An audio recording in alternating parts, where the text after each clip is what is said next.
In communities across the country, hourly Amazon employees earn an average of over $23 an hour, with opportunities to grow their career and their paycheck. Learn more at aboutamazon.com.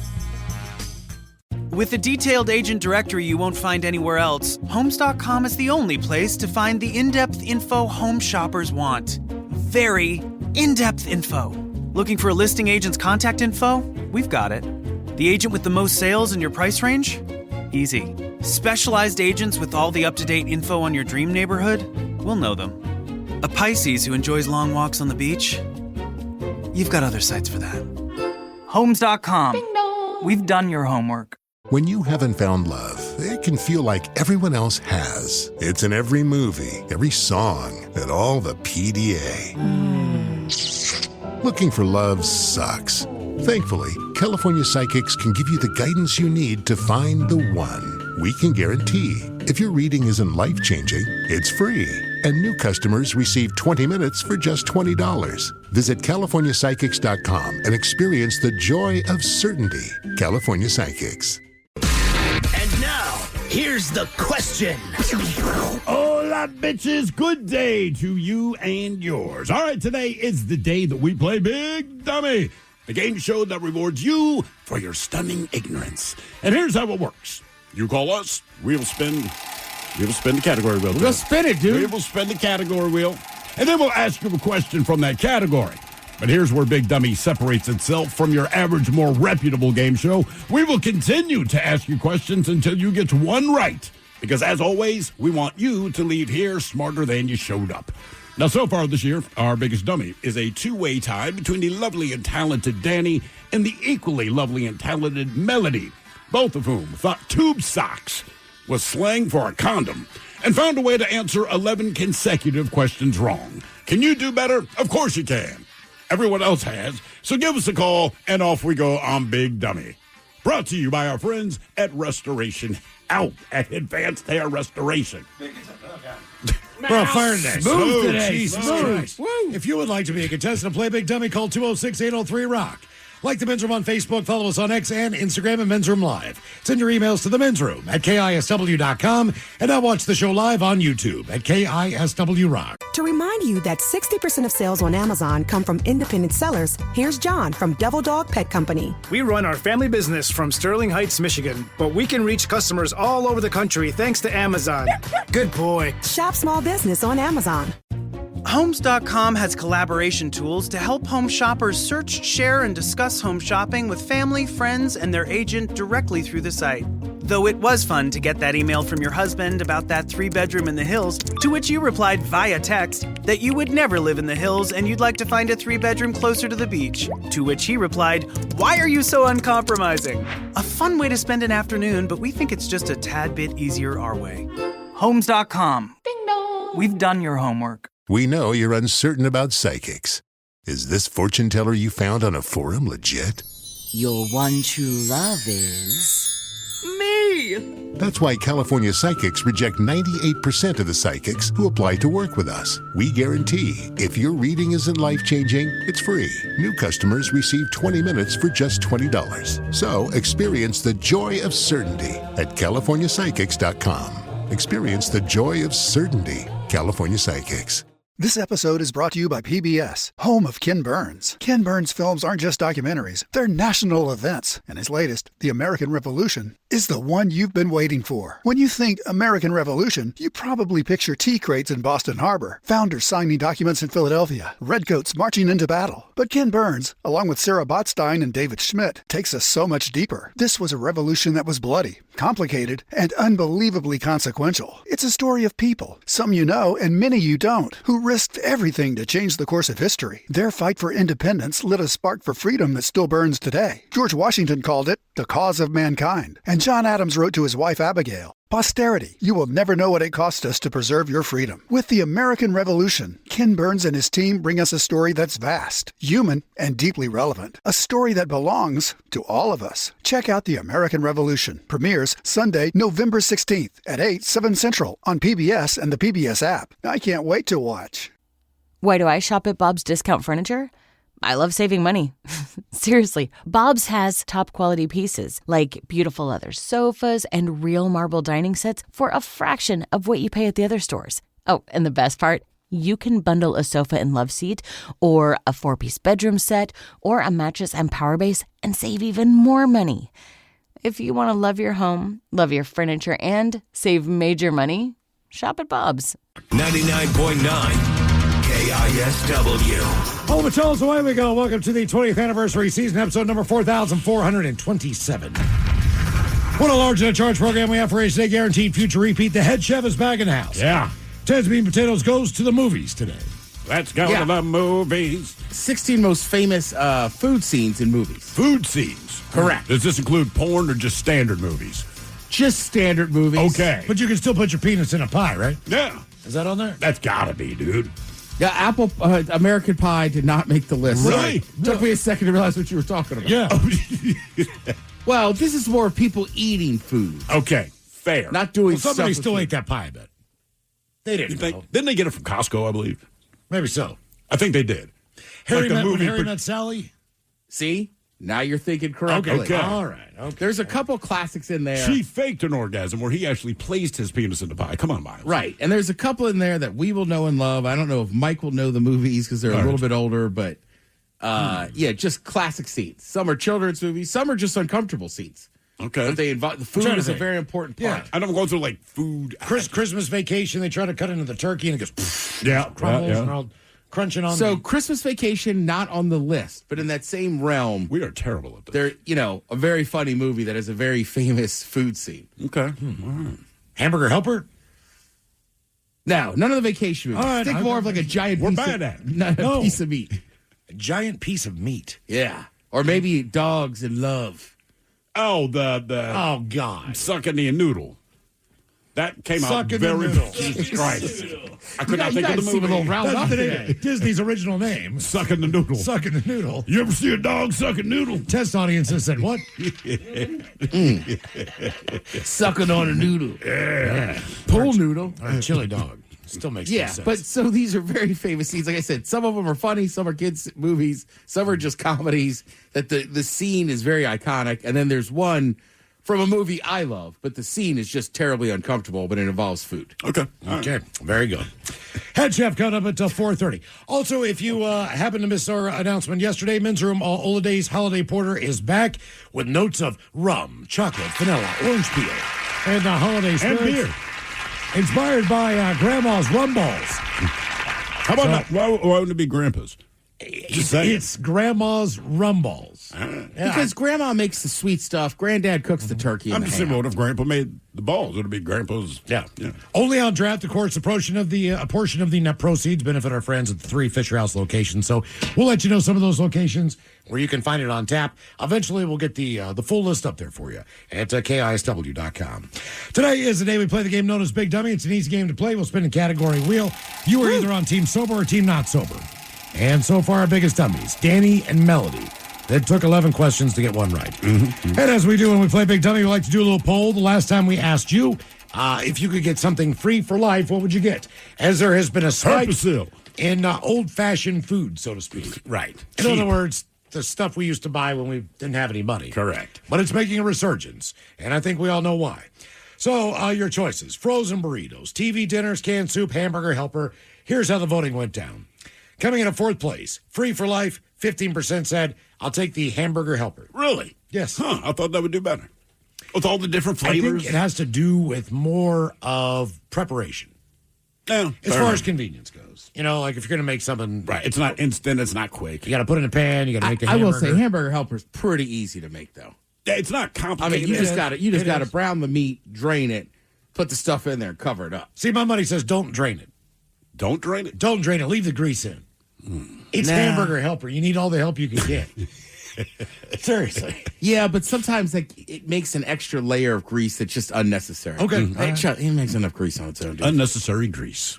18% of the vote. 3rd place, canned soup. People love their soup. And again, people had very strong opinions about their soup choices last And the variety is strong. I told Mike over the weekend, I bought one of those pre-made soups at the grocery store. It was like a shrimp and corn chowder. Is it in a can or bag? It was in a plastic container. Okay. So deli style. Yeah, but it was delicious. Oh, yeah? And I was like, I like soup. Grocery store near us. Yeah. All right. The inventor of the frozen burrito just passed on. So frozen burritos came in second place, 31%. Overwhelmingly, you said TV dinners, 36%. Huh. Now I follow this dumbass group on Reddit, right? Okay. And basically all they do is they take a picture of the box. And then they take a picture sometimes of the nutritional ingredients. The final picture typically is the finished product. Right. It is amazing what you see when you see the front of some of these TV dinners comparatively to what the picture looks like to what you versus get, what you get. What you get at the end of the dinner. I mean, sometimes it's like, you know what? That looks pretty. Trader Joe's. They have some pretty good Sure, TV they dinners. nail most of their stuff. Yeah. Some of the brands are like, Jesus Christ, man. Like, that's sad. Like, you know, like... You put it in the oven. Does it say on the box, like, it's not going to look like this?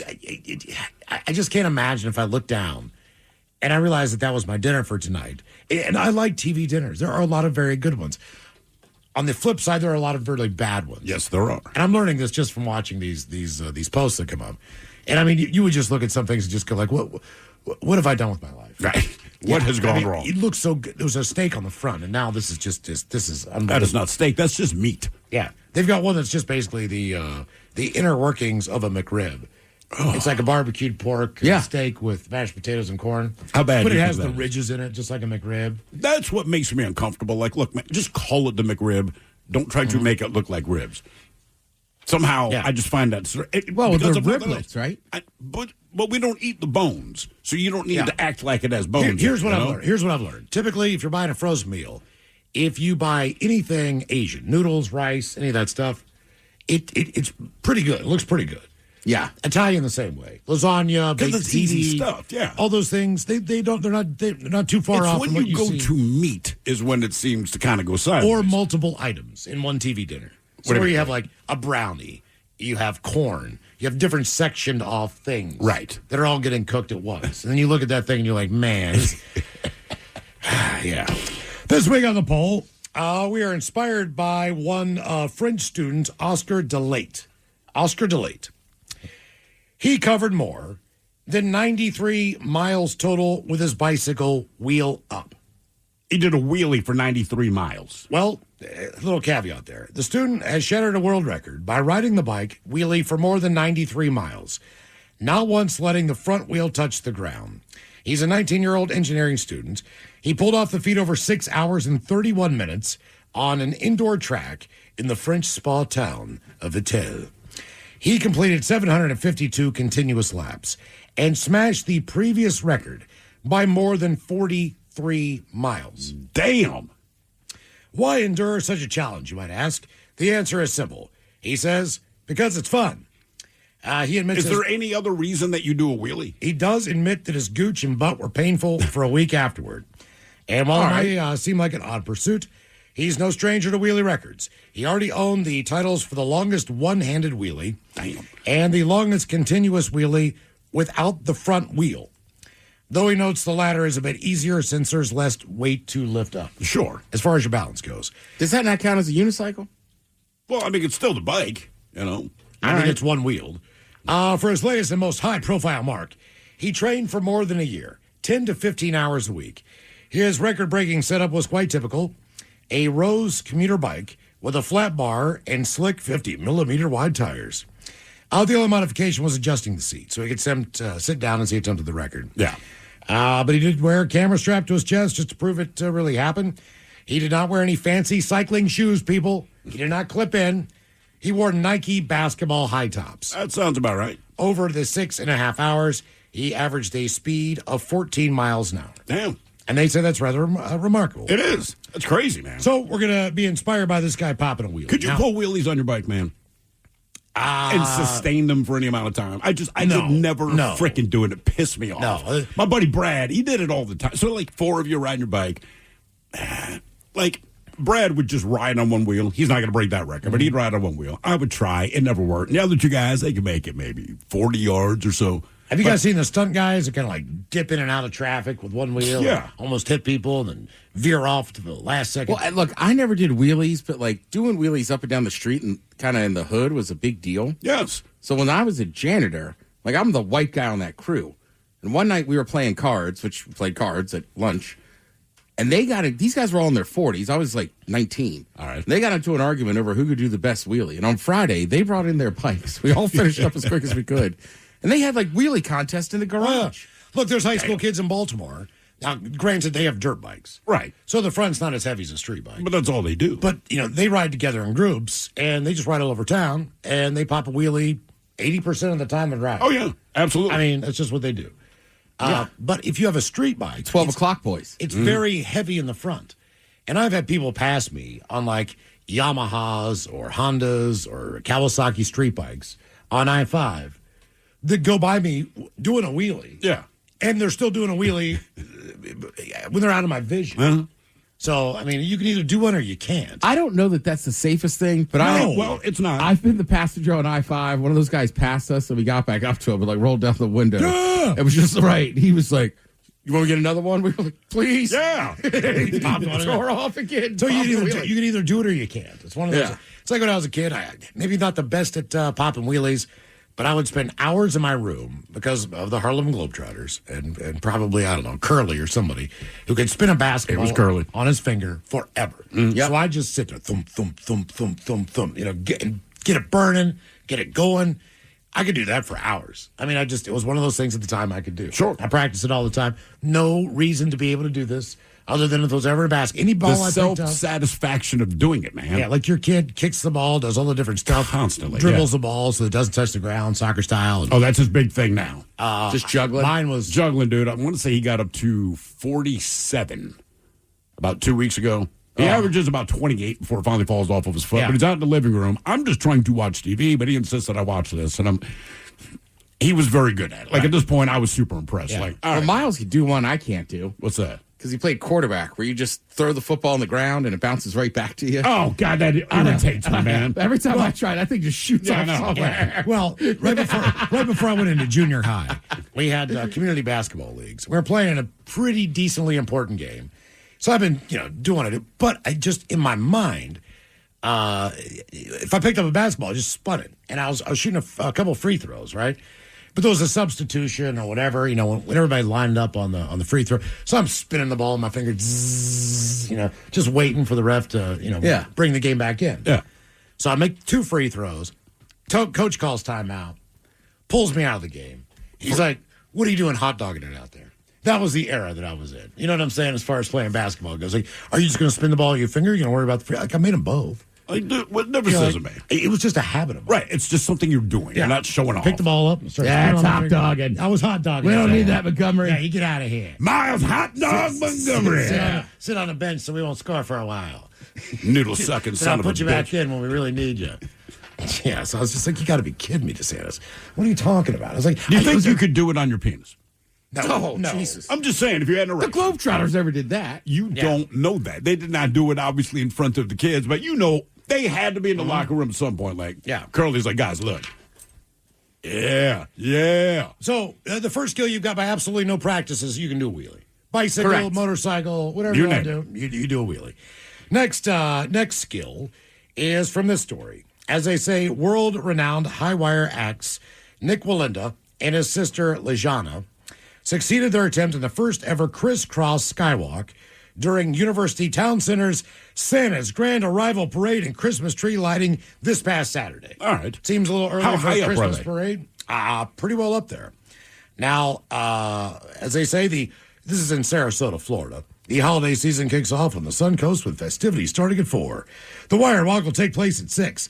As you see, it will be suspended high above Cattleman Road over the course of the parade route. Damn. Now, the siblings cross paths mid-air in what organizers describe as a display of precision, courage, and trust. Essentially, one's coming from one side, same wire. The other one's coming from the other side, same wire. And they got to pass each other. Right. In the middle of the street. With their big poles, with all the stuff, they got to figure out a way to balance their way around each other. And they did it. Or die. Yeah. It's part of their annual holiday celebration. They strap in with safety stuff now.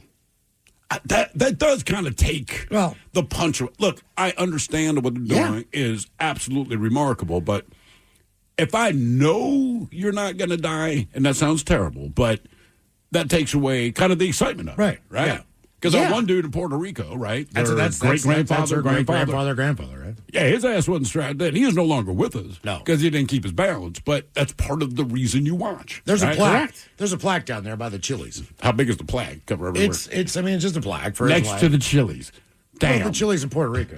Yeah. Hey, you know... fantastic Chili's, by the way. We're letting it crash right here. You have no idea. They got a Dunkin' Donuts and a Chili's right beside each other.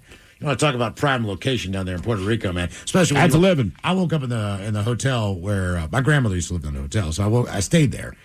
And you wake up in the morning and it's beautiful. You got the beaches, and sunny, and you walk out the front door of the hotel and go smoke a cigarette or whatever.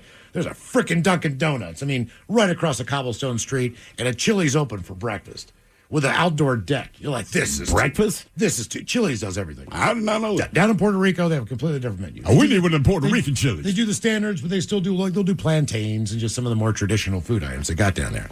Well, in Cape Cod, they were opening a new Dunks, as they call it, and they were all riled up.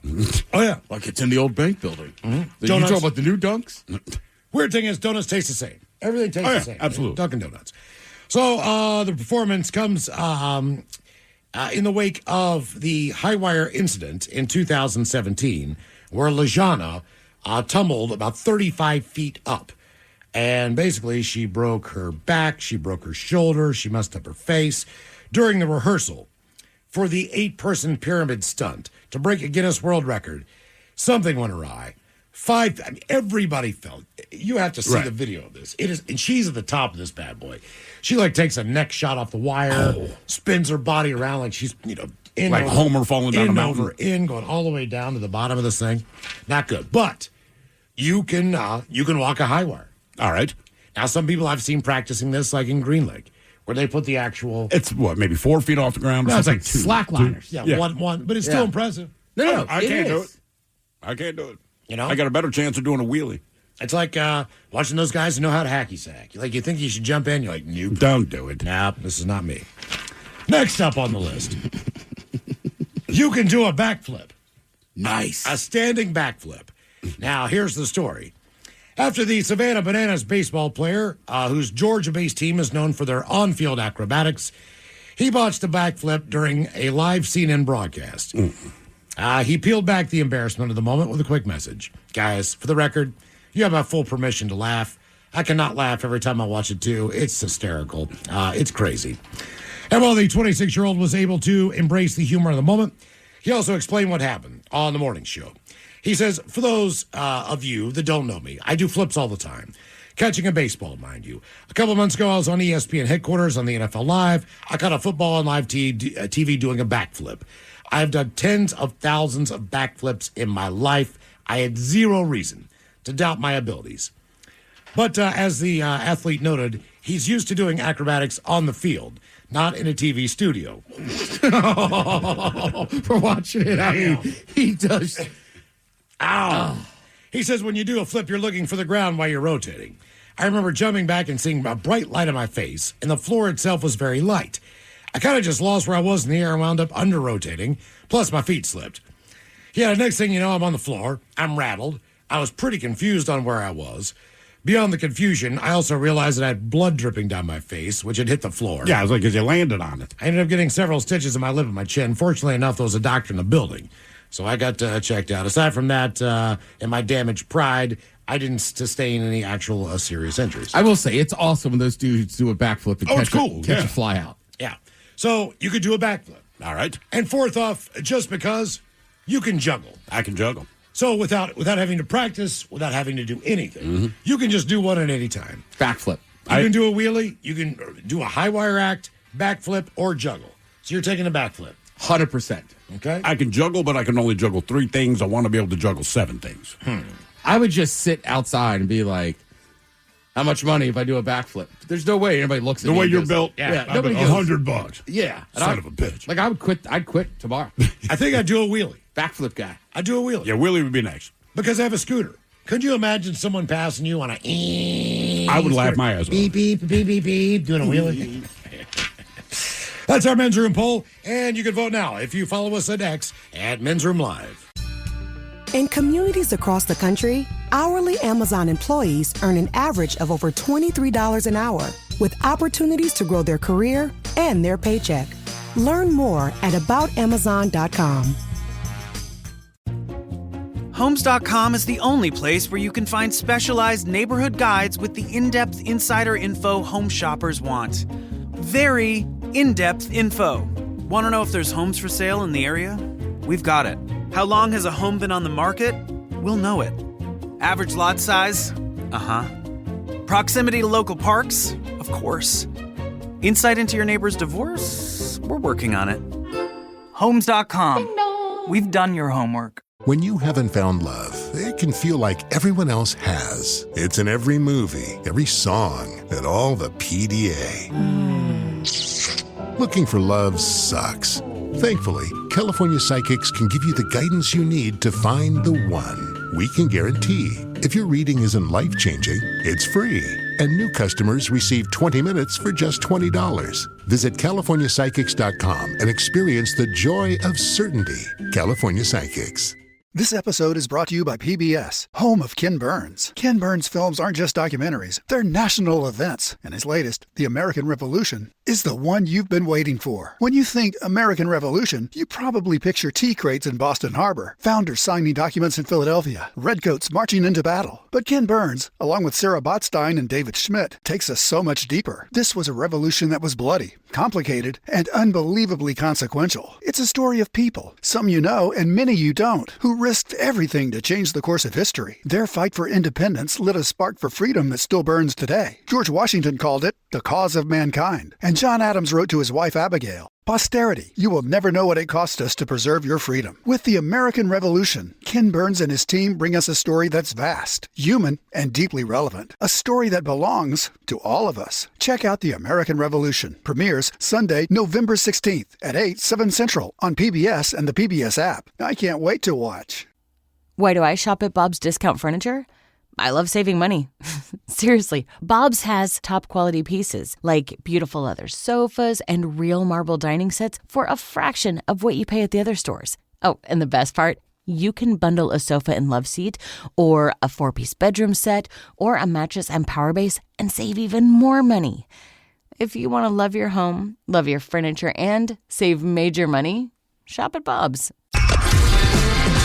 Always live on the free Odyssey app. Text the guys at 206-803-ROCK from the Pinky's Plumbing Studio. You're in the men's room. Let's do this. Game is Big Dummy, 206-803-ROCK. Steve, who is our first contestant ready to play the big game? Hello, Tom. Welcome to the men's room. Big Dummy! Hola, gentlemen. Hola. Tom, you sober or not sober? I'm sober. Okay, Tom, welcome to Big Dummy. On our men's room poll, you're going to do one. Wheelie, high wire, backflip, or juggle. Juggle. All right, my man.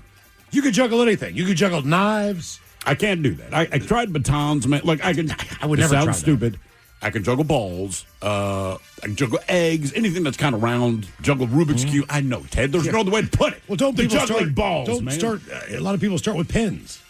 You mean like ink pens? No, like the bowling. Oh, the bowling miniature pin. bowling Yeah, the pin. batons. Yeah. Man, I've tried that. I can't get into the swing of that. I don't know why. I used to piss my mom off, and I would juggle her perfume bottles, right? And she's always like, they're expensive. And I'm like, you got to stop yelling at me. You can make me nervous. I'm going to drop them. So she never knew what to do. I would do it for like 5 minutes straight. If you drop one of those, I'll kill you. I'm like, stop talking to me. You're making me nervous. The only thing I kind of do like that is my brother, when he worked at Fridays back in the day, they had those competitions for the bartenders. Oh, So I learned with bottles, if you tape up around the bottle, you can learn to spin them and flip them, and they're less likely to break. Okay. Yeah. So like he would sit around the house doing it, so I just started doing it. How did he do in the competitions? I want to say one year, maybe him and his buddy made it like the next round. Really? So it's like you got to be I don't know if they do it anymore. Like this is 25 years ago. But it was like you had to be the best at your Fridays, and then you could go to like the regional round. All right. That's kind of cool. Why not, man? If you're a chicken at the bar and a guy starts doing that, are you like, oh no, this guy? Or are you like, that's hot? I think it depends entirely what the bartender looks like. Okay. I love a bar trick. I mean, dude, if you can do it, I'm like, cool. Dude, I got a beer and a shot at Austin. It's like midnight, and the guy goes, "You want to see a trick?" And I go, "Yeah." And he holds up his arm, and it's like the bottle opener, but it's tattooed. And he just put his forearm on it and opened it. You gotta be kidding me. And I went, man, I kind of like it. Yeah. Extra tip, brother. Right, exactly. Like it worked. All right, Tom, shut up for a second. Let's get to the questions. All right, your question is, who is the author behind the Game of Thrones series? Oh, man, I have no idea. I've never seen it. You've seen him. Mm-hmm. I could picture him. I just don't know his name. William Shakespeare. I have no idea. So close. George R.R. Martin. All right, question for you, Mike. You watched Game of Thrones, right? Yes, well, sir. Right? Okay, so there's Game of Thrones, and then there's House of the Dragon. No, the thing you love, the movie Lord of the Rings. Lord of the Rings. Oh, yeah. Tolkien. If you do fantasy, do you have to have 2 R's in your name? Yes. I just, that's so weird to me. Then there's also J.K. Rowling who did Harry Potter. So you must have initials. Yes, you just need initials in your name in order for people to take you seriously. Okay, so remember that, kids. If you want to write fantasy or anything, just change your name to your initials, and you will get published. Yes. All right, your question. What is the full moon nearest the fall equinox called? Is that the harvest moon? That is the harvest moon. Yes, indeed. Very good. Remember the moon we just passed? Was that the super beaver moon? That was the beaver moon. Was it a super beaver moon or It just was a a beaver moon? So it was a super moon, but it's also the beaver moon. Did you see the beaver moon? I did. So was it a super beaver moon, or is it just a super moon and a beaver moon? Well, it's always if you get that one in, then it's always a beaver moon. But Right. it happens to be it was the third super moon of this year. So That's the super beaver. that would make it a super beaver moon. I'm just saying, do they say it's a super moon and it's also the beaver moon, or do they say it's a super beaver moon? It's also the one night a year that the mascot at Buc-ee's comes alive. Oh, yeah. One time. Hello, Matt. Welcome to the men's room. Hola, Bichola. Hola. Matt, are you sober or not sober? Not sober today. Okay. What are you doing over there, Matt? Just smoking some weed. Okay. All right. Good day to do that. All right, you're going to be able to do one there, Matt. What are you doing? Wheelie, high wire, backflip, or juggle? I'll do a juggle. Give me a juggler. My man. Oh, all right. Right. Juggler. I'm telling you, man, it's a good stress reliever. It really is. I just think you're doing this stuff to impress people. Most of the time I juggle, it is just me. You know, seriously, man, it is a good stress reliever. Okay. You focus on stuff. The kids used to find it so impressive. Now they don't care. All right. Here is your question. What 2 SNL alumni were the weekend update anchors before the current weekend update anchors of Colin Jost and Michael Che? Could you repeat that once for me? Dear God, man, you stoner. What 2 SNL alums were the weekend update anchors before Colin Jost and Michael Che? Last one I remember was Dennis Miller, and I know that's not it. So. Wow. Back to 1984 for you. All right. Tina Seth? Fey and Amy Poehler. Nope. Seth and Tina? Seth and Amy Poehler? Cecily Strong. Oh. She replaced Amy Poehler. Okay. I thought the same thing. Yeah, I I'm like, completely I know bugged that. this. And I'm like, I am wrong. All right. Who provided the voice of Bugs Bunny, Porky Pig, Daffy Duck, and Sylvester the Cat? As well. Has to be Mel Blanc. Boom. Got it. Well, that's too easy. I mean, he thinks Dennis Miller's still on SNL. But he can hit Mel Blanc. Well, Mel Blanc also way back in time. Yeah. Game is Big Dummy, 206-803 Rock. Hello, Jeff. Welcome to the men's room.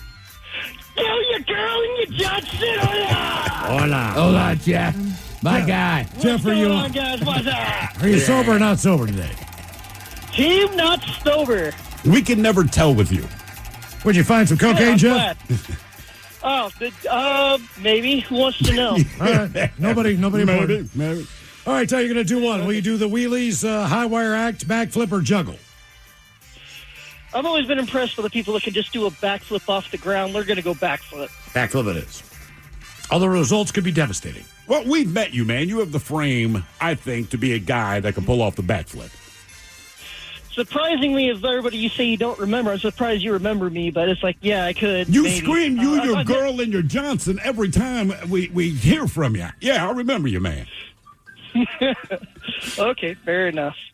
All right, Jeff, here's your question. What is happening to your hair if you have poliosis? Are you balding? Not a bad Is guess. it coming out in clumps? It's just turning gray. Thing? Oh. Turning gray. Oh, it's just turning. Well, I have it then. I mean, if your doctor said, oh, you're suffering from poliosis, you'd probably get tunnel vision, go into shock, break out in a sweat. No, man, you're just going gray. Sorry. I would have thought I just had polio. Yeah, poliosis. All right, your question. What was the name of Danny's gang in the movie Grease? Originally called Lube. Well, I can only think of the song Grease Lightning.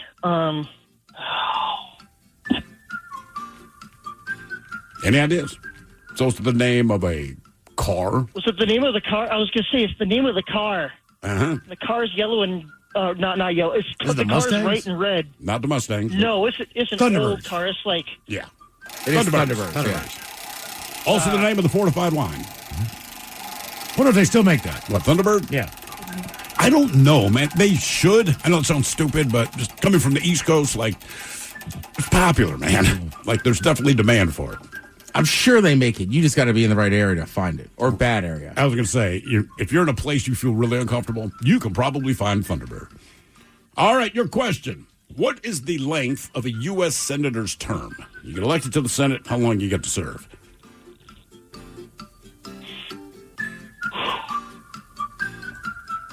I didn't know they had terms. They do. Good. A lot of people don't. Because a lot haven't been there so freaking long. But believe it, they have to be reelected, but how long before they have to go up for election again? So that's what you're asking. Yeah. They don't have term, like they can keep serving. Oh. You can keep Yes, serving, but but the how many term, years the at a initial time? term. Right. How many? Right.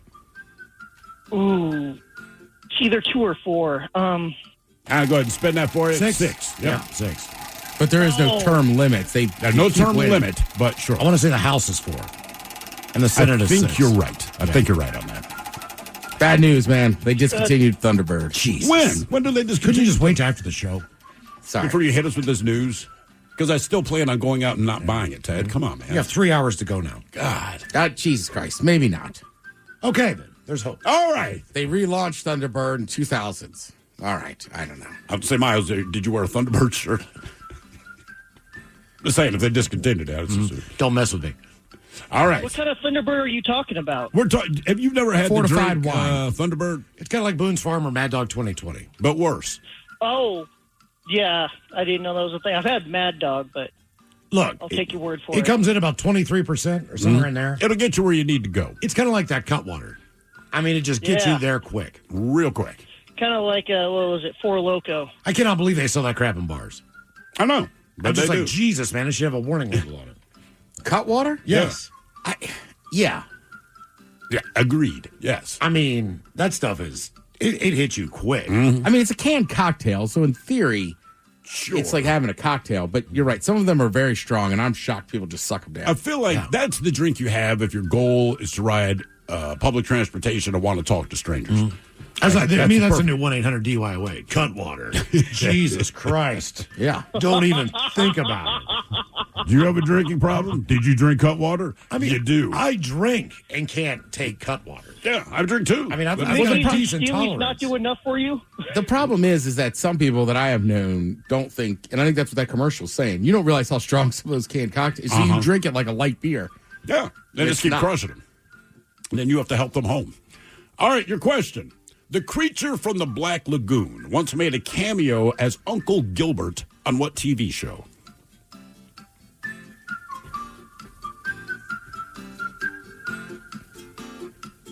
There's pretty much only 2 to choose from. So the creature from the Black Lagoon, he shows up on this TV show under the name Uncle Gilbert.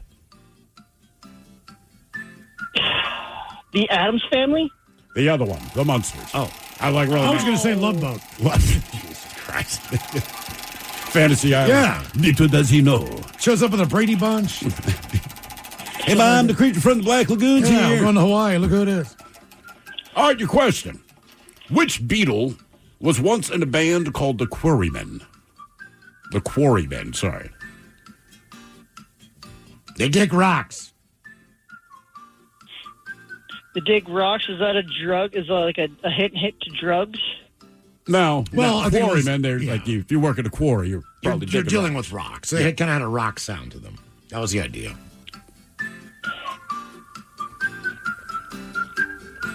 It's one of the dead ones.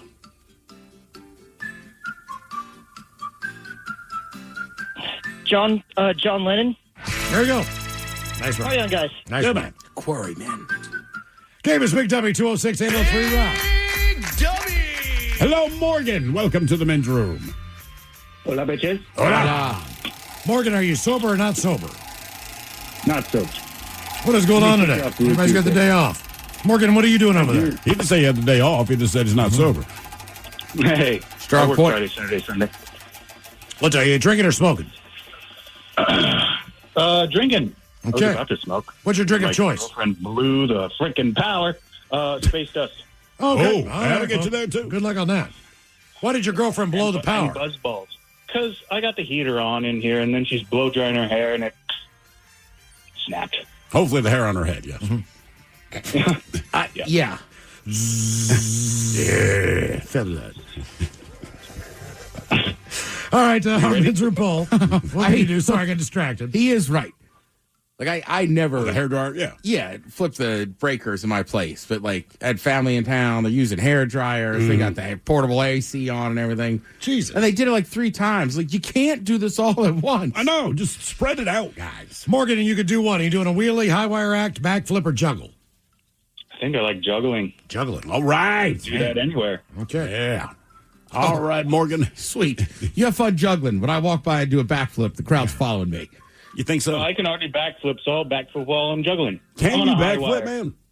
Hell no. Oh. That's all right. I thought the power was your next turn. Muscle or a joint? Well, you got the hip flexor. You got the other flexor. It's gonna. I'm sorry. Can you repeat? So the flexor, is it a tendon, a muscle, or a joint? It's a muscle. One and done. One and done. One and Before we done. let you Nice go, job. let's It have is Damn right. painful when it goes. Oh, yeah.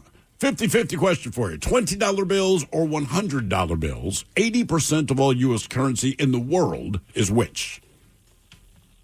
80% of U.S. currency is counterfeited $1 bills for cocaine. Yeah, well, there's that. You take $20 bills or $100 bills. 100. Wow. All we get is $20 bills. I would thought it would be $20 bills. Can't get an as well. ATM, get a 10, get a 5. Ain't nothing. Those are the hard ones to get. I mean, yeah, the ATM's typically 100s or 20s, right? Vegas. Yeah, sometimes if you're at the bank's ATM, Sure. they'll give you more options. Mm-hmm. I was at a place and bought a T-shirt for charity. It's $25. I've got two 20s. I give them $40. They say we can't make change for that. And I said, why? And they said, well, we just don't have those denominations. They set you up, man. Yeah. They set you It's a up. charity, Miles. So I gave the rest to charity, Ted. Yep. Yep. Hello, Selena. Welcome to the men's room. Hola, bichola. Hola. Selena, are you sober or not sober? I am not sober. Okay. Are you smoking or drinking, Selena? I am drinking some Kraken today. Drinking some Kraken. Oh, Kraken. Okay. All right. Is that the Kraken rum? Yes. I'm smoking the crack. That stuff packs a punch, man. Yeah. That's no joke. That's like Sailor Jerry. All right, do one. Could you do a wheelie, high wire act, backflip, or juggle? What do you want to do? Backflip.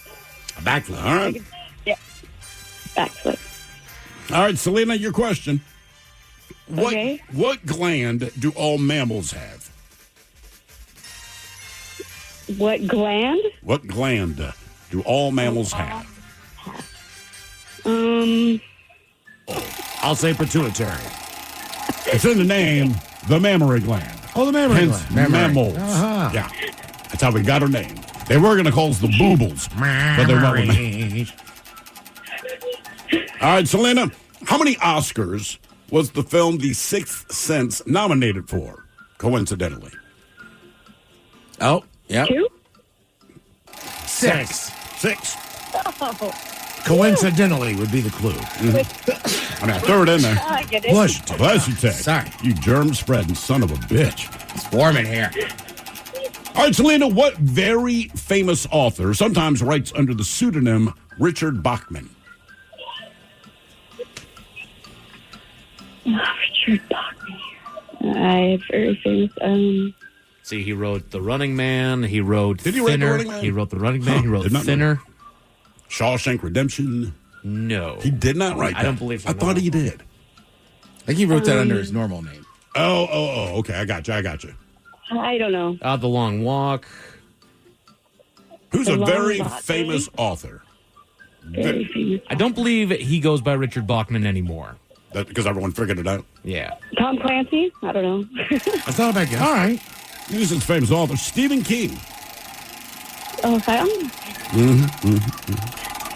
All right, Selena, your question. What is the traditional herb in pesto sauce?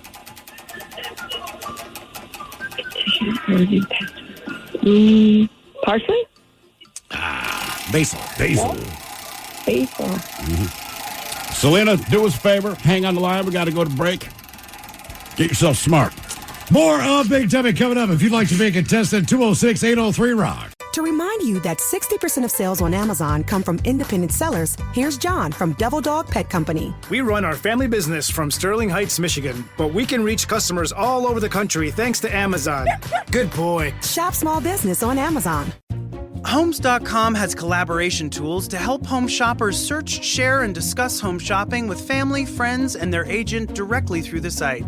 Though it was fun to get that email from your husband about that 3-bedroom in the hills, to which you replied via text that you would never live in the hills and you'd like to find a 3-bedroom closer to the beach. To which he replied, "Why are you so uncompromising?" A fun way to spend an afternoon, but we think it's just a tad bit easier our way.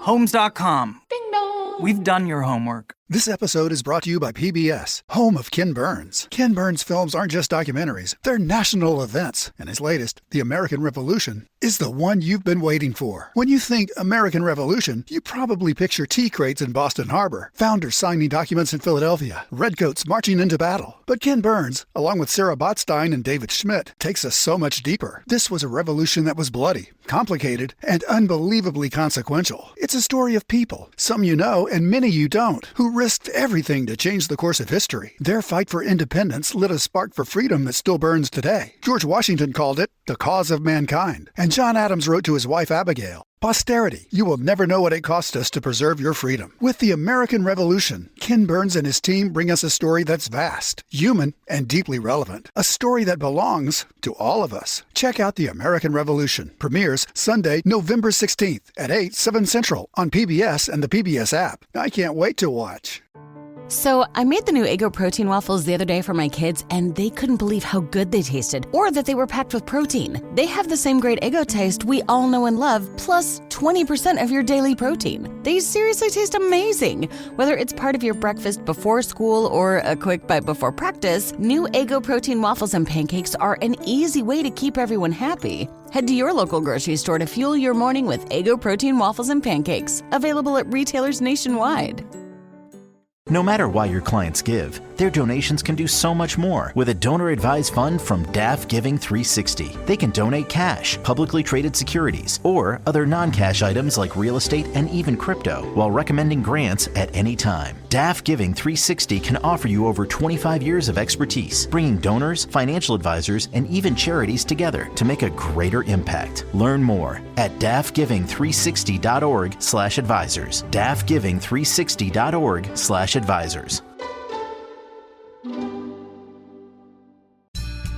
In communities across the country, hourly Amazon employees earn an average of over $23 an hour, with opportunities to grow their career and their paycheck.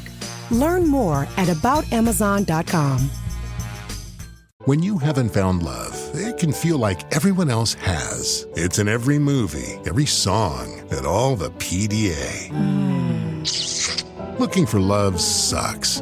Thankfully, California Psychics can give you the guidance you need to find the one. We can guarantee if your reading isn't life-changing, it's free. And new customers receive 20 minutes for just $20. Visit CaliforniaPsychics.com and experience the joy of certainty. California Psychics. This podcast is brought to you by Kleenex Lotion Tissues. You can't predict sick days, but with Kleenex Lotion Tissues, you can be better prepared for them while helping keep your skin healthy. Whether it's a surprise sneeze or a stuffy nose, it's always good to have something gentle on hand. Kleenex Lotion Tissues moisturize to help prevent skin irritation while you're battling those unwanted cold and flu symptoms. It's extra care when you need it most. I mean, why not have one less thing to worry about when you're not feeling your best? For whatever happens next, grab Kleenex. The shenanigans continue. This is the Men's Room with Miles and Thrill. Game is Big Dummy. 206-803-ROCK. And we have Selena on the line. Selena, you still there? I am here. Fantastic. Okay. All right, here is your... What question are we on there, Miles? You are on question number 5. Question number 5 for Selena is, what kind of dog is Ren on Ren and Stimpy? Ooh. A pug? French bulldog. Nope. Chihuahua. Chihuahua. That is correct. Chihuahua. Yes. I was just thinking about his giant ears. I just thought he had a flat nose, a flat face. Yeah, Chihuahua. Yeah. That Chihuahua's a little pointier. I mean, it's a little pointier. Yeah. And loud. Boy, they have a big attitude. They do. They're some of the meanest little dogs I ever met. They will bite you. Yeah. They're like ferrets that bark. They're annoying. That's kind of what I was getting at. Yeah. I was talking to somebody the other day, and they have a dog with some behavioral issues. I said, well, how bad? He goes, it bit somebody. So I'm like, well, it's got to be a small dog, right? He's like, no, it weighs 50 pounds. I was like, okay, we're not going to your house till you train that dog. That is a problem, yeah. All right. Your question, which body joint includes the patella? The patella. Wow, the patella body joint? Ted got it. I mean, no pressure. Yeah. If you heard it enough, you'll learn this term. Yeah, that is a good point. Hands, the body joint, the patella. Mm-hmm. I don't know. The body joint, the hip? The knee. The knee. Oh. Question 7, Selena. Yes. Question number 7. Boo Boo is the companion of which cartoon character? I'm sorry. Who? What? Boo Boo. Boo Boo. Yeah. Boo Boo. Boo Boo. Winnie the Pooh? Right animal. You know what? That's a good point. Right. Yogi Bear. Yogi Bear. Oh, yeah. Oh, yeah, that's right. Him and Boo Boo. Yeah, that's right. Hello, Boo Boo. Hey, Boo Boo. All right. Your question. Who was the first U.S. president to be assassinated? Abe Lincoln? Got it. Boom. Nice job, Selena. Very good. Isn't he proud? Game is Big Dummy 206-803 Rock. Hello, Austin. Welcome to the men's room. Hola. Austin, are you sober or not sober? I am sober. All right, Austin. Welcome to Big Dummy. Okay, our men's room poll. You can do one. You doing wheelies, walking a high wire, doing a backflip, or juggling? I'm thinking backflip on this. Never been able to do it. I always thought I was too tall. Okay. The coordination's just horrible. How tall are you? 6 foot. I feel like you'd be right on the borderline of pulling it off. All right. Mm-hmm. Your question, which Detroit-based car brand that is not Ford introduced the popular Roadmaster model in the 1930s? And I want to say they reintroduced it. What's that? Chrysler? General Motors? Buick. I've said this before, but a family friend of ours, the eye fell off, and it was just a book. He thought it was the greatest thing ever. That is kind of awesome. Yeah. All right, your question. What kind of animal is Shere Khan from the Jungle Book? To remind you that 60% of sales on Amazon come from independent sellers, here's John from Devil Dog Pet Company. We run our family business from Sterling Heights, Michigan, but we can reach customers all over the country thanks to Amazon. Good boy. Shop small business on Amazon. We know you're uncertain about psychics. Is this fortune teller you found on a forum legit? Your one true love is... me! That's why California Psychics reject 98% of the psychics who apply to work with us. We guarantee if your reading isn't life-changing, it's free. New customers receive 20 minutes for just $20. So experience the joy of certainty at CaliforniaPsychics.com. Experience the joy of certainty. California Psychics. This podcast is brought to you by Kleenex Lotion Tissues. You can't predict sick days, but with Kleenex Lotion Tissues, you can be better prepared for them while helping keep your skin healthy. Whether it's a surprise sneeze or a stuffy nose, it's always good to have something gentle on hand. Kleenex Lotion Tissues moisturize to help prevent skin irritation while you're battling those unwanted cold and flu symptoms. It's extra care when you need it most. I mean, why not have one less thing to worry about when you're not feeling your best? For whatever happens next, grab Kleenex. No matter why you give, your donations can do so much more with a donor-advised fund from DAF Giving 360. You can get a tax deduction upon funding an account, and your assets can potentially grow tax-free as you recommend when and where to give. It's a tax-smart way to maximize your charitable giving from a fund with over 25 years of experience, bringing donors, financial advisors, and charities together. Make a greater impact with DAF Giving 360. Learn more at dafgiving360.org. You're tuned into Auto Intelligence, live from Auto Trader, where data, tools, and your preferences sync to make your car shopping smooth. They're searching inventory. Oh, yeah. They find what you need. They're gonna find it. You can make a budget for your wallet to help you succeed. Pricing's precise and true. So true. It's smarter car shopping. Ooh. Just for you. Oh, it's just for you. Ooh. Find your next ride at autotrader.com. Powered by Auto Intelligence.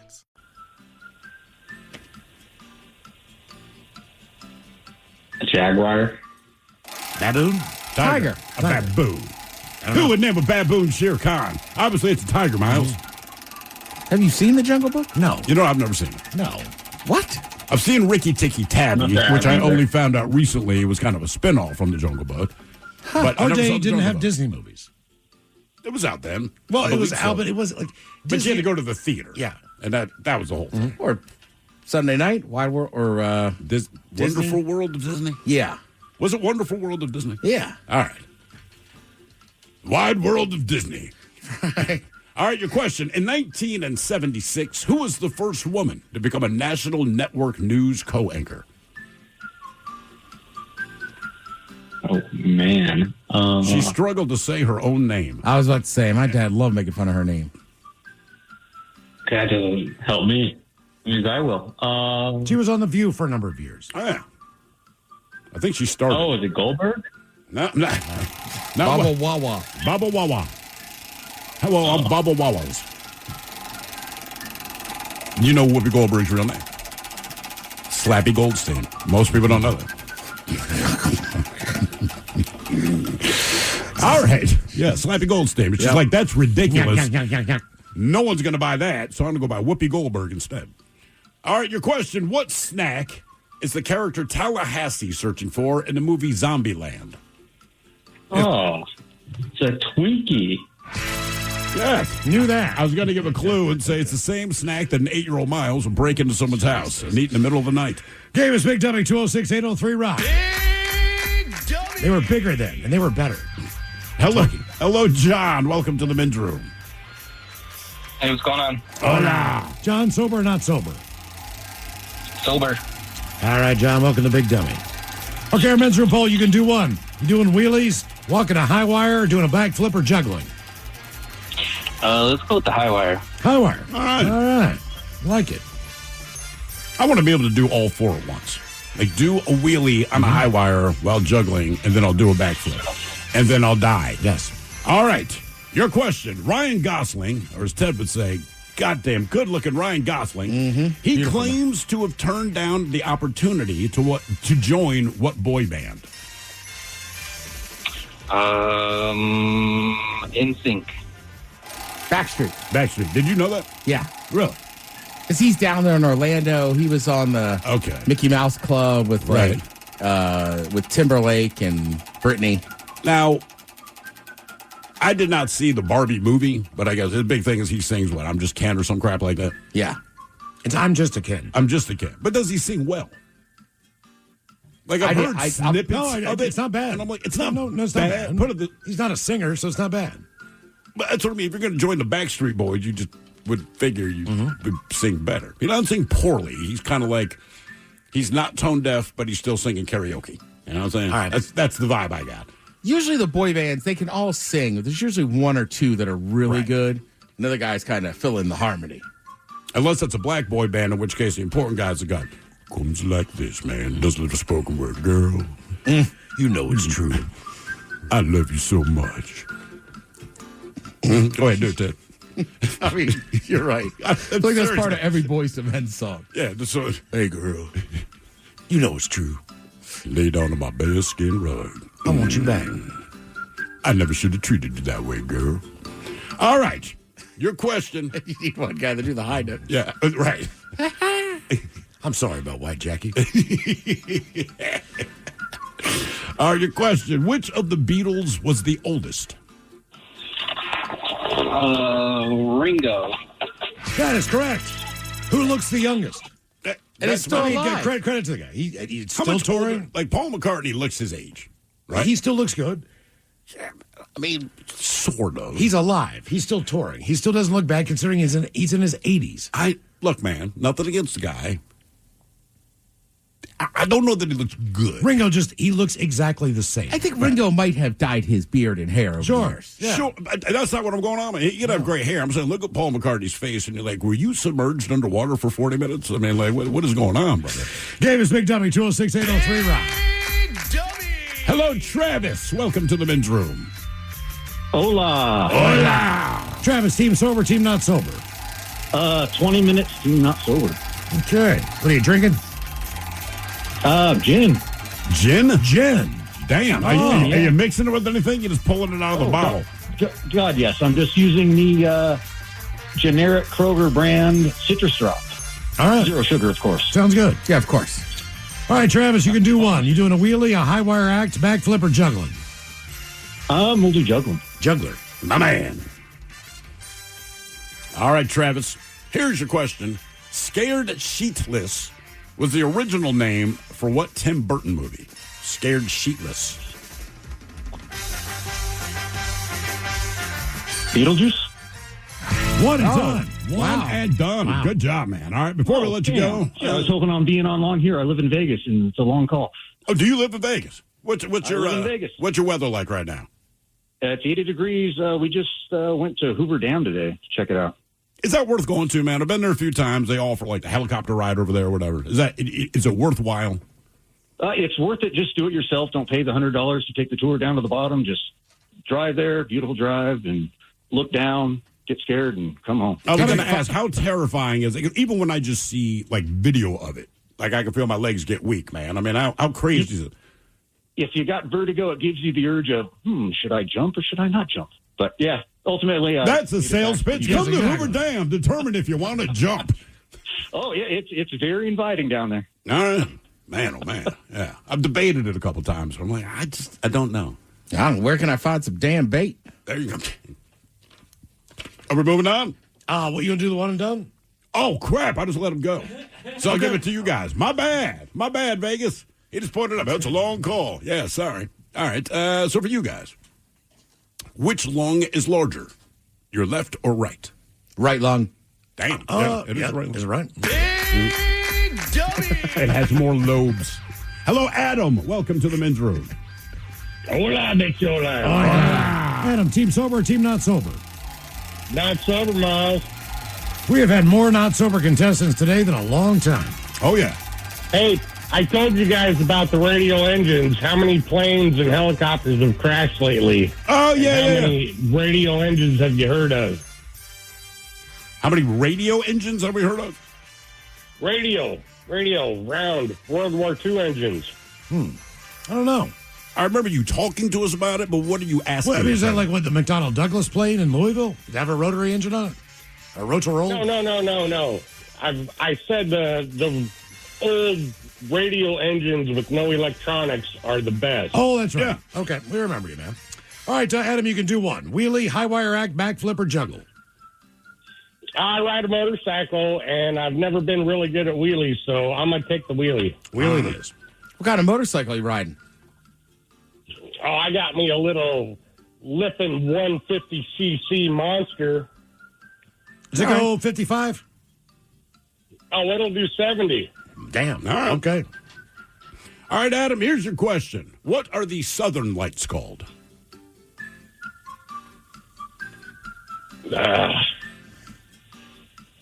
Aurora Uranus. Aurora Uranus. Truck lights.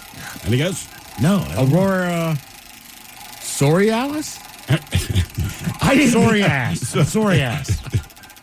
Aurora Australis. Aurora Australis. No rules. Why do we call ours Borealis? Because we're boring. I don't know. Like, All right. Australia makes sense. Like, all right, you're in Australia. Yeah. Where's Bori? No. I don't know. I'm confused. Greenland. Greenland. There you go. All right, your question. The Virgin Islands are located in what ocean? Indian. Atlantic. Atlantic, yes. I know, because I am a virgin. Yes. What's in between those? Like Africa? Yeah, no. But, kind of a big continent. All right, Adam, your question. Which two states do not share a border with any other state? Oh. The last two. That's got to be, yeah. Alaska There's one. and Hawaii. There's two. Yeah. Well done. I started thinking, then I was like, don't overthink this. I'm saying, that's one of those questions where people are like, oh, Maine? Like, bro, seriously. Do not overthink that one. Game is Big Dummy 206-803 Rock. Big Dummy. Hello, Tyler. Welcome to the men's room. Hola! Hola! Tyler, sober, not sober? Sober as Jaybird.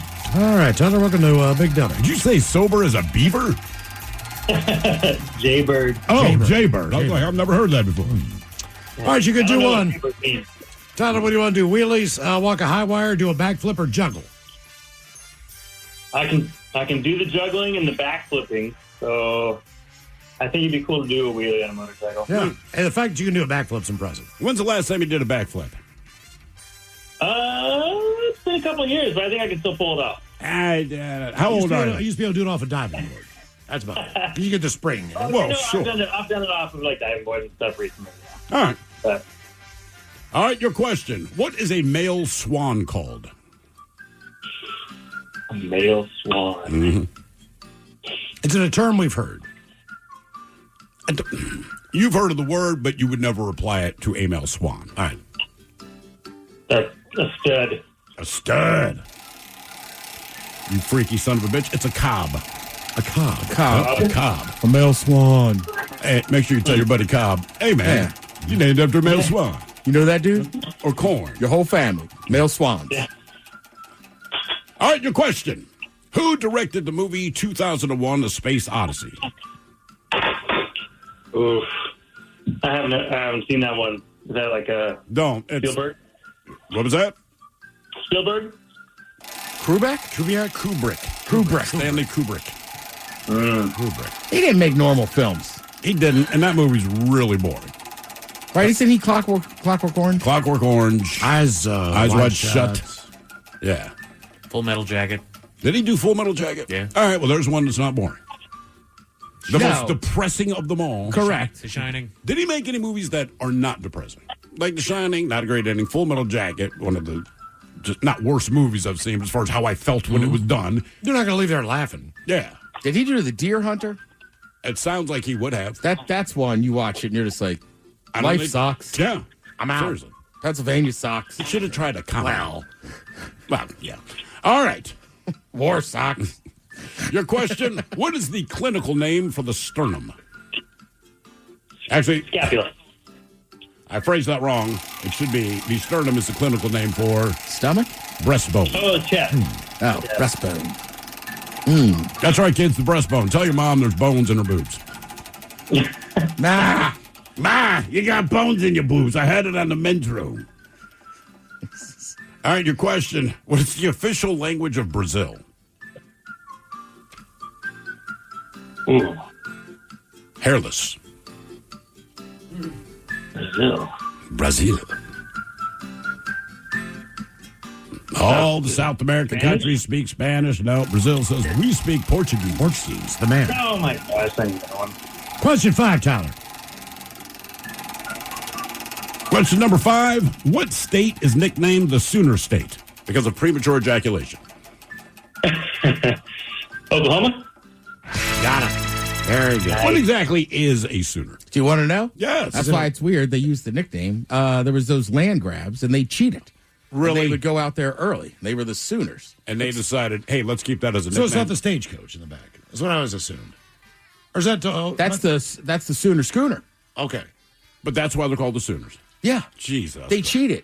and went out there early and tried. Hey, guys. Let's not start about they wasn't free land to begin with. But as far as the government set it up, yeah, I'm pretty positive they were. That's why they were the Sooners, and they were like, screw it, make it our nickname. Huh? Okay. Oh, damn. More Big Dummy coming up. 206-803 Rock. To remind you that 60% of sales on Amazon come from independent sellers, here's John from Devil Dog Pet Company. We run our family business from Sterling Heights, Michigan, but we can reach customers all over the country thanks to Amazon. Good boy. Shop small business on Amazon. If you're still waiting for a sign, here's another one. At California Psychics, we reject 98% of the psychics who apply to work for us. So we only connect you with the best. That's how we can guarantee if your reading isn't life-changing, it's free. And right now, new customers receive 20 minutes for just $20. If that's not a sign, I don't know what is. Dramatic sound effect incoming. Experience the joy of certainty at CaliforniaPsychics.com. This podcast is brought to you by Kleenex Lotion Tissues. You can't predict sick days, but with Kleenex Lotion Tissues, you can be better prepared for them while helping keep your skin healthy. Whether it's a surprise sneeze or a stuffy nose, it's always good to have something gentle on hand. Kleenex Lotion Tissues moisturize to help prevent skin irritation while you're battling those unwanted cold and flu symptoms. It's extra care when you need it most. I mean, why not have one less thing to worry about when you're not feeling your best? For whatever happens next, grab Kleenex. With over 25 years of experience, DAF Giving 360's donor-advised funds can help you get a tax deduction and potentially grow your charitable dollars tax-free while you recommend when and where to give. Learn more at dafgiving360.org. You're tuned into Auto Intelligence, live from Auto Trader, where data, tools, and your preferences sync to make your car shopping smooth. They're searching inventory. Oh, yeah. They find what you need. They're gonna find and it. You can make a budget for your wallet to help you succeed. Pricing's precise and true. So true. It's smarter car shopping. Ooh. Just for you. Oh, it's just for you. Ooh. Find your next ride at Autotrader.com. Powered by Auto Intelligence. The mighty 99.9 KISW and KISW HD1 Seattle. Always live on the free Odyssey app. From the Pinky's Plumbing Studio, you're in the men's room. Text the guys at 206-803-ROCK. Hey, be sure to join us for Unwrap, the acoustic holiday gig we're putting on Angel the Winds Arena up in Everett. That would be Friday, December the 12th. It's going to be an incredible show. Tickets are going fast, but there's still a few left.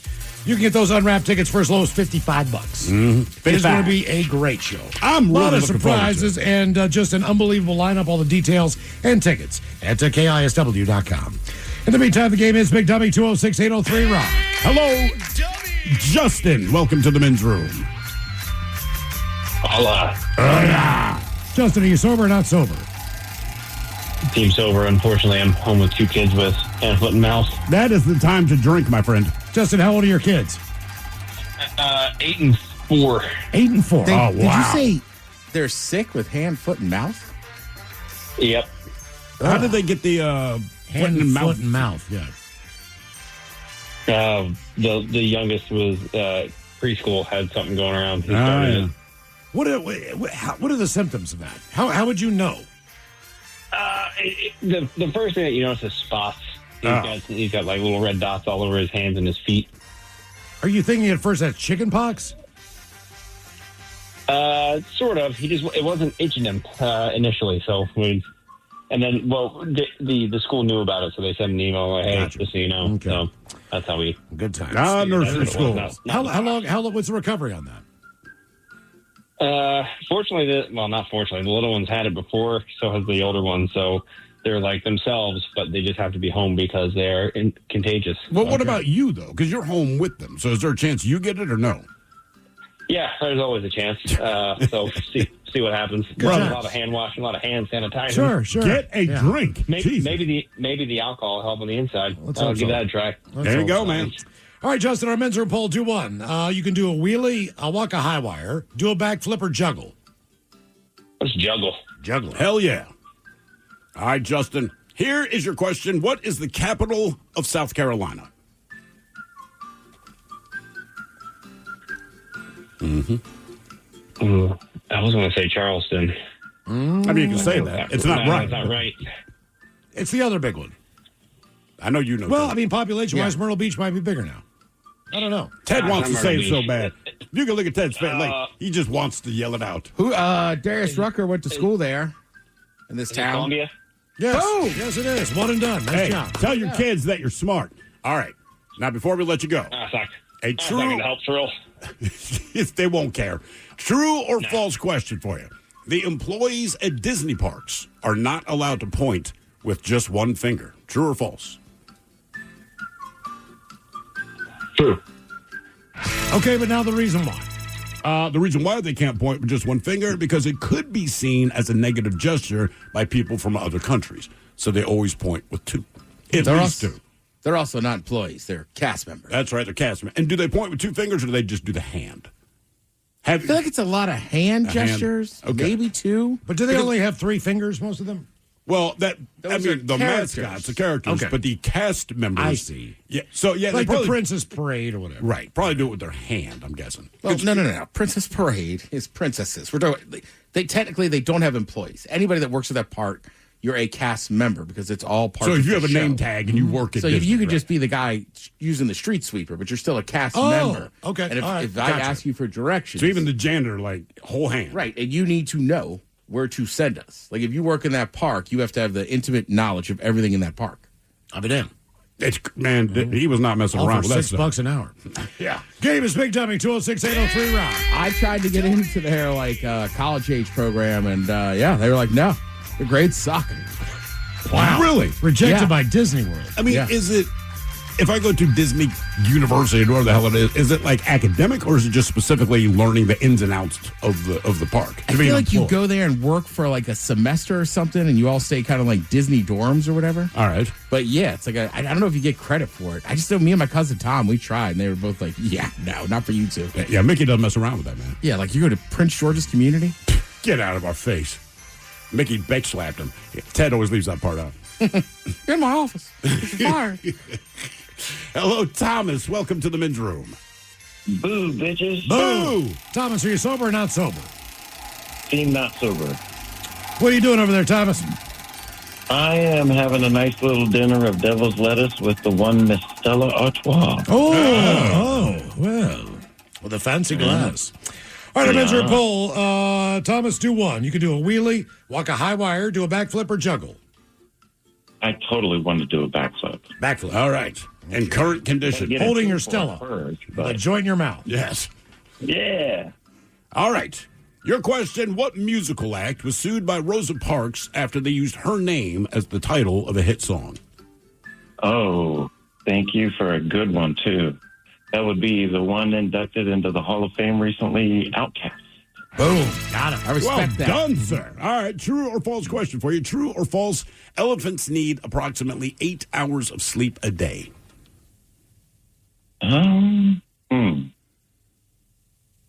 True? Believe it or not, elephants only need 2 hours of sleep a day, which is the least of any mammal, but part of that reason, I believe, is because lions like to try to eat them. So I think the way nature, you're going to sleep for 2 hours. It's going to be a scary 2 hours. If you saw one in person, you couldn't even believe they would even be willing to attack those guys. Well, as I understand it, it's rarely a solo lion trying to take down. Definitely. And, you know what's crazy, man? I remember one of those natures, David Attenborough, one of those things, and they're showing the watering hole at night. All right? And so the one time, all these natural enemies and all this kind of thing, when they're at the watering hole, it's kind of agreed, not so much the hippos or the crocs, but they're like, look, no one's going to F with each other. We're all here for a reason. So there's like gazelles next to lions, and everyone's just drinking. And then the elephants roll up. They're directly next to the lions. And you can't believe this because it's just agreed. Hey, man, at the watering hole, we don't do this as. But the baby elephant, the calf, is wrestling with the lion cub. And Mama and Papa from both sides are watching. But he was explaining that the parents let them do this because they're both learning how to fight each other. So they're like, you'll see the cub messing around with the calf, and like everyone has an eye on them, but it's just kind of like both sides kind of agree, like, yeah, they need to learn this because like 10 years from now, we're throwing down. I was like, have you seen the unreal. video of the river crocodile that's on the side of the water, and a hippo comes out, big old hippo, doesn't realize the crocodile's there, and just lays on its side, plops right on top of the crocodile, and the crocodile's just like, ah! Doesn't try to buy him anything. Just start screaming. No. Like, get the off me. Oh, sorry, bud. I didn't see them. Game is Big Dummy, 206-803 Rock. The stuff you don't hear tonight. You fat mother. Get off me, big ass. Hello, Steve. Welcome to the men's room. Hola. Hola. Stevie, you sober or not sober? Well, Miles, I'm going to have to say not sober. It's been a trend today, Steve. Yeah, is there something going on today? I don't know. That's just the weather. But it's Seattle, man. You can be drunk every day until July. What are you drinking, Steve? I was drinking a little couple of IPAs in yellow cans. Oh, very nice. Thank you. And I talked to Mary Jane quite a bit also. Sure. Well, the Fisher House thanks you, Steve. Okay, our men's room poll. Do one. You can do a wheelie, walk a high wire, backflip, or juggle. Oh, it's going to have to be juggling. All right, juggling it is. All right. Your question. NATO's headquarters are located in what city? Yeah.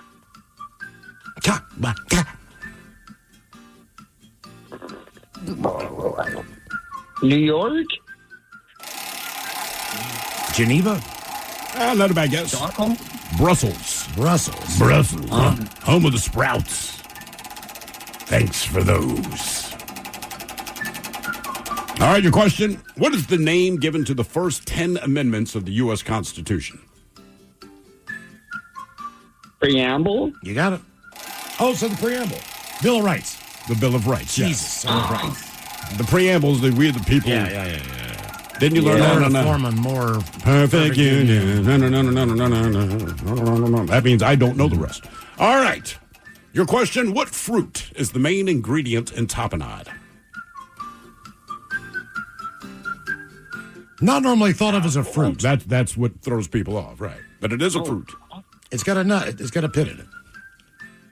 Tomato? Olives. Ah. Ted, you hate olives, right? I do. That's why I don't like tapenade. I love tapenade, man. That's when I found out that I like olives. So what is this? Like, dude, it's crushed up olives. I'm like, oh, all right. I mean, black olives on a pizza, I could deal with it. They don't have a ton of flavor. I think black olives might be my least favorite. Like, I like the Kalamatas and the browns and all that. Green would be next, unless you stuff it with either blue cheese or... You ever had those, the cheese stuffed olives? No. Brother, do yourself a favor. Huh. Just buy the jar. Okay. I'm telling you, you're going to snack. Ted, you'd hate it. But yeah, it's the two things I really... Blue cheese and olives. Ted, eat up. Wrapped in a mushroom. Wrapped in a mushroom. Covered in coconut. On ciabatta bread. All right. Your question, what is the capital of Wyoming?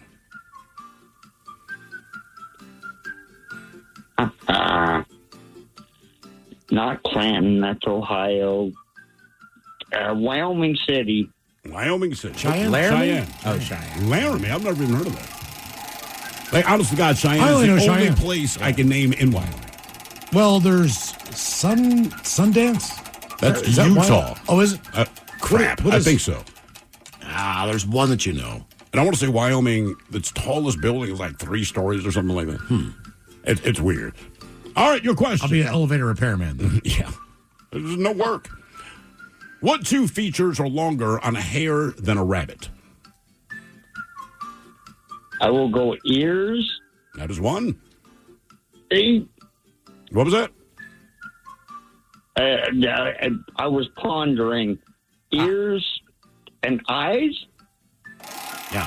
Oh, Jackson Hole. That's another one. Jackson Hole, yes. That's what I was thinking. That's what Michael liked. Ears and legs. Don't be ignorant. Just visit Jackson Hole. Question 6. We're not even in Wyoming. Which NBA team plays its home games at the Barclays Center? Lakers? So close. The Nets. Clippers. The Nets. Oh, the Nets. Yeah, the Nets. Clippers are in L.A., my man. That's right. I wasn't sure where the Barclays Clippers. Center was. The Lakers and the Clippers. Lady basketball teams. Mm-hmm. If you're speaking Spanish. Well, especially when they're named after corporations. What do you mean? Well, just anything that's named after a corporation. Oh, as far as the It's arenas kind go. of hard and all for that. me to remember what the hell the sponsor is at that time. No, that's a good I point. always say Heinz Field of Pittsburgh. It's something else like a Century or something. Barclays is a little bit easy. You know it's going to be on the East Coast. It's such a massive European company. I did not know that. Yeah, isn't it? I think it's like the giant bank in Europe. And I know the yeah. Premier League is always the Barclays Premier Yes, League. yes, you're I right. used to have a Barclays credit card back in the day. Oh, did you? Yes. Hmm. I had a Virgin Air card. Yeah, It was right. our Virgin credit. It was our credit card to get the air miles. It's amazing to me that, was it Richard Branson? Yeah. Like Virgin, brother, you probably slayed more ass than anyone on this earth. You should have called it filthy. That was one of the greatest flights I ever took in my life. Dude. It was so cool. Virgin Airlines was a great airline, and then all the other airlines tried to squeeze them out originally just because it wasn't so much a commodity. Like, you made it a point to fly Virgin because they treated you like an adult. The flights were always very nice. They hired really hot people. All the other airlines freaked out, going, hey, man, people are going to expect us to do good things too. And then Alaska bought them out and basically just extinguished it. Right, keep your expectations low. No fun for you. Yeah, basically. Yeah. That's it. All right, your question. Which of America's quote-unquote Big Four sports leagues is the oldest?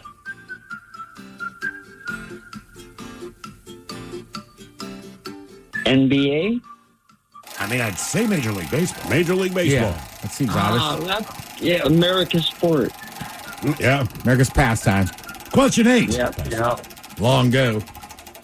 All right, in what organ of the human body would you find the nephrons? The nephrons. Oh, stomach? Junk? Your kidneys. Oh. I just thought maybe you had little kidneys. Question 9. Well, Miles was talking about getting the vas deferens. Vas deferens. Yeah, Right. these are the nephrons, not the vas deferens. All right. Well, the way you said it. I was There's a like, vast difference between the vas oh, my deferens. kidneys are not down here. Yeah, I'm just like, wow. Okay. Hey, I got low hanging kidneys. That's got to be terrible for you. Every time I ask somebody what they go, it's about kidneys. And I go, I am glad I don't know that. Oh, God, yeah. It's like when a little kid tells you some form of cancer. Like, I hate that you know that, man. Right. All right, your question. In what city is the Kentucky Derby held?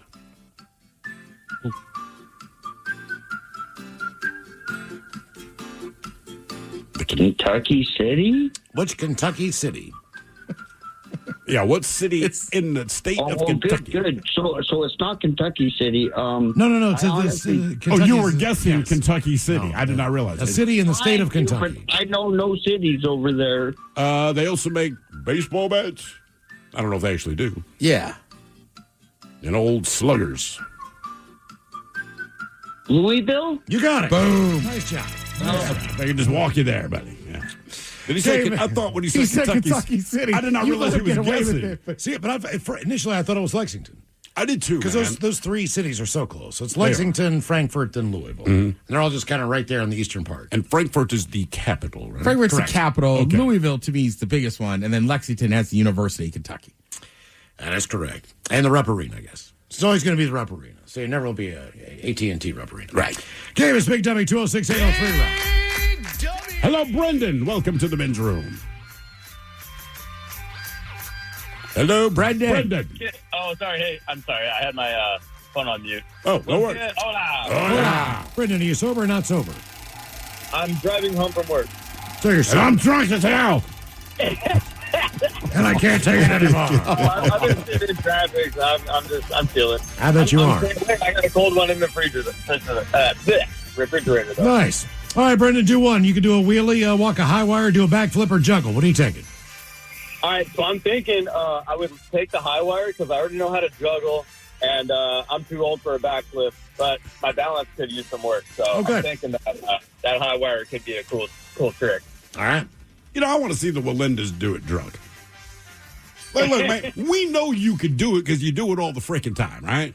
We know you're really good at it. I just want you to just do like 3 shots, all right? You don't have to be hammered. Just do 3 shots of Jack and then try walking across it. And that's the get out of jail free card, too, if you get pulled over on the side of the road, you know what I'm saying? Yeah, that works on cops. I'm a flying Walinda. I'm hammered. I think it'd be harder to do hungover than drunk. Well, if you're like hammered, but so you think it'd be easier if you're just 3 shots of Jack, right? So you're not like balls to the wall drunk. You got 3 shots in there. Then being hungover. Yes. I don't know, man. I've seen drunk people, do some amazing athletic things. Okay, fair enough. All right, your question. What is the largest Starbucks size? It's the largest drink you can get there. Tall? Big? I don't know. Venti. Trenta. Trenzo. I forgot they had Oh, they that. just keep making crap up, huh? It actually means, does it mean like, Venti means 22. so That's Trenza, what, is it 30, 40, something Yeah. like that? Wow. All right, your question. What was the bloodiest battle of the Civil War? It was either. I'm gonna go with Gettysburg. Even if you say it slow like that, you're still right. yeah. Antietam's the bloodiest one day. battle. 1 day. So Gettysburg was 3 days. How many men died in that? 3 days. I should know this. I was watching Civil War stuff. I figure of all the people that would know, it'd probably be you. What was Revolutionary War? 60,000? Bunker Hill? 50,000. 50,000. 50,000 men in 3 days, man. Correct. I don't know. And was Bunker Hill the bloodiest of the Revolutionary War? I don't remember. But I feel like with the Revolution, I feel like Bunker Hill's when you hear about that in Valley Forge, right? Game is Big Dummy 206-803 Rock. Yeah, Antietam basically, the South's like, we're going into Maryland, and then like they just bump into each other, and it's like, oh, it's on. Throw down, yeah. And same thing kind of in Gettysburg. Really? Yeah, it's the cavalry was just kind of messing around. And, like Lee's like, I don't know what's going on. Then before you know it, it's like, oh, they're right there. It's on. Hello, Robert. Welcome to the men's room. Hey, guys. Hola.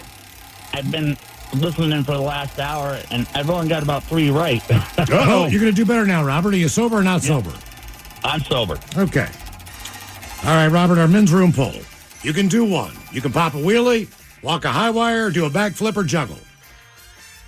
So I'm kind of partial paraplegic, so I would love to be able to do a backflip. That would be impressive. That would be the most freaking impressive. Are you in a thing wheelchair? No, I'm not. See, that would be really cool. To stand up out of the wheelchair and then just do a backflip. Yes, that would be impressive. Cool. So do you use a walker? No, I just maintain. I do it. I don't have some muscles that help you walk. So okay. I just don't. I have no balance. I just keep going. Do you have a card in your wallet that says, I'm not drunk, officer? No, but I take 3. Okay. All right, here's your question. What 2 boxers fought in the famous matchup dubbed the Thriller in Manila? Muhammad Ali and I can't remember his name. Mike Tyson. Down goes. One more time. There's a famous clip of the guy going, down goes. Well, Muhammad Ali. Yeah, I don't How about know yourself? Frazier. Joe Frazier. Yeah, okay, now sounds familiar. All right, I get the feeling you might know the answer to this one. What part of the human body is affected by scoliosis? The spinal cord. There you go, Robert. Very good. Yeah, the back. There you go, man. What do you think? One more and again. Yeah, one more. One more? All right, Get one him more. in. Hold it. Party Come time. on. Let's talk to the first man on Earth. Hello, Adam. Welcome to the men's room. Hola, gentlemen. Hola. Adam, are you sober or not sober? I am sober. Okay, Adam. You ever wonder why they don't name an apple after you? You know? The Adam's apple. Yeah. Okay. Adam, do one. Pop a wheelie, walk a high wire, do a backflip, or juggle. We're gonna do a backflip because I've done the other 3. All right. You walked a high wire, or at least balanced on a wire. Yes. That's impressive. Damn. Not for long. I didn't say I didn't fall. Okay. Okay. That's strong caveat. All right. Your question. In the Godfather movies, what fruit's appearance foreshadows death? Ironically, it showed up in Breaking Bad, too, which I think was an homage to the Godfather movies. Did it repeatedly throughout the series? There's just one famous scene. Okay. Pineapple. No, that's when they wanted to let you know they swing. Or go on the Sandler's tip and go banana. Oranges. No, oranges. Or as I say in Maryland, oranges. Somebody gets killed by mistake in Breaking Bad, and he trips over and hits his head on a table, and oranges fall. That's definitely an homage. Right, that's what I was like, oh, I know that one. All right, your question. HG. HG is the symbol for what element that contains neither the letter H nor the letter G? It's an element. It is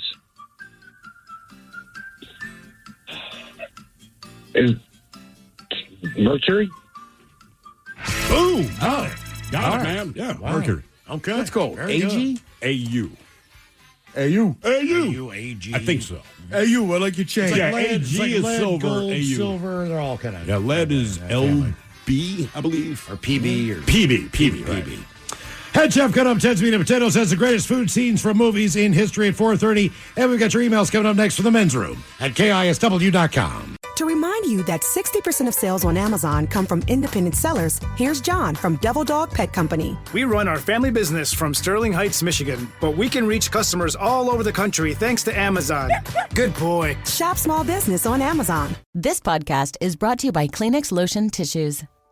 You can't predict sick days, but with Kleenex Lotion Tissues, you can be better prepared for them while helping keep your skin healthy. Whether it's a surprise sneeze or a stuffy nose, it's always good to have something gentle on hand. Kleenex Lotion Tissues moisturize to help prevent skin irritation while you're battling those unwanted cold and flu symptoms. It's extra care when you need it most. I mean, why not have one less thing to worry about when you're not feeling your best? For whatever happens next, grab Kleenex.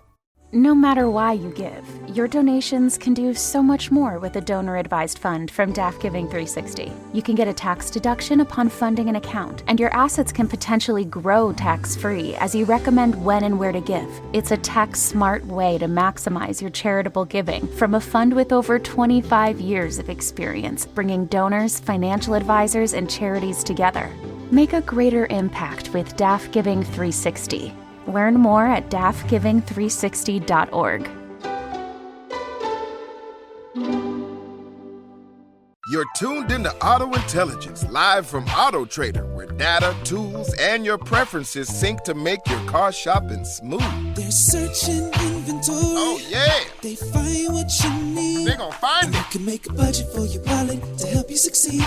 Pricing's precise and true. So true. It's smarter car shopping. Ooh. Just for you. Oh, it's just for you.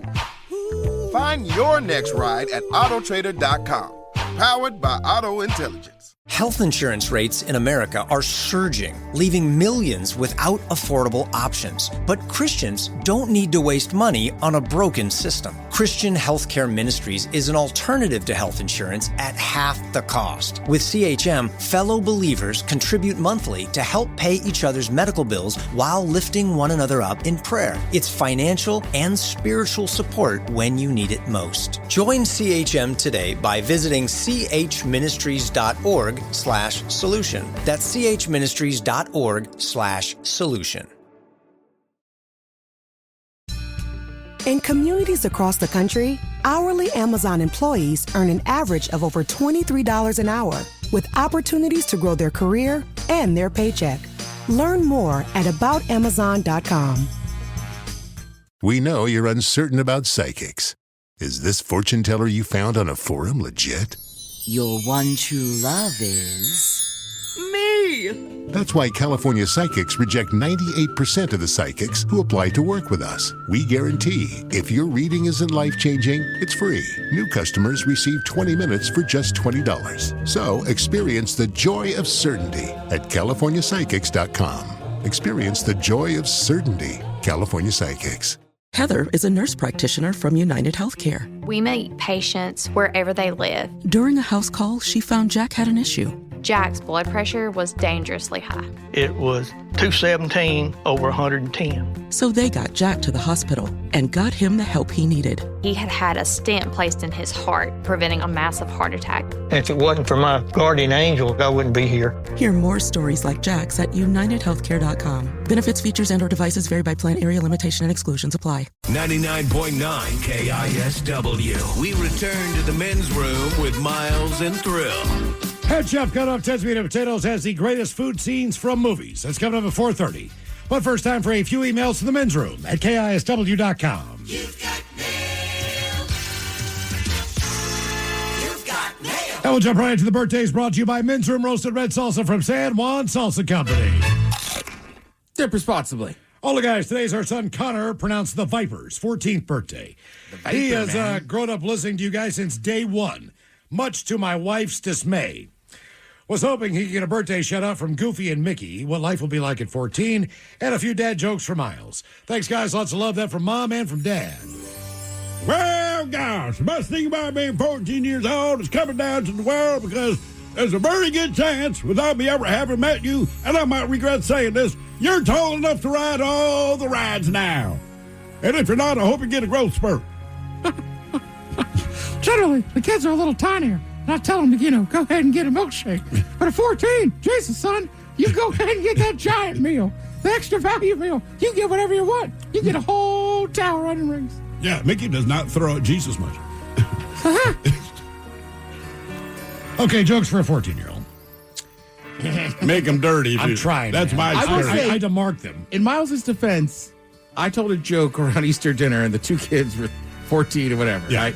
I dropped an F-bomb, and his wife goes, "That's what uncles are for." That's right. Did you guys hear about the cross-eyed teacher? No. The cross-eyed teacher. She could not control her pupils.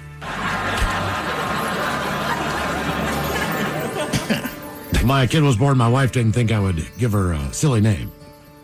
So I called her bluff. What's the difference between a well-dressed man on a tricycle and a poorly dressed man on a bicycle? What? A tire. Okay. And finally, what do you call a deer with no eye? A deer with no eye. No idea. Now I call it Bamb.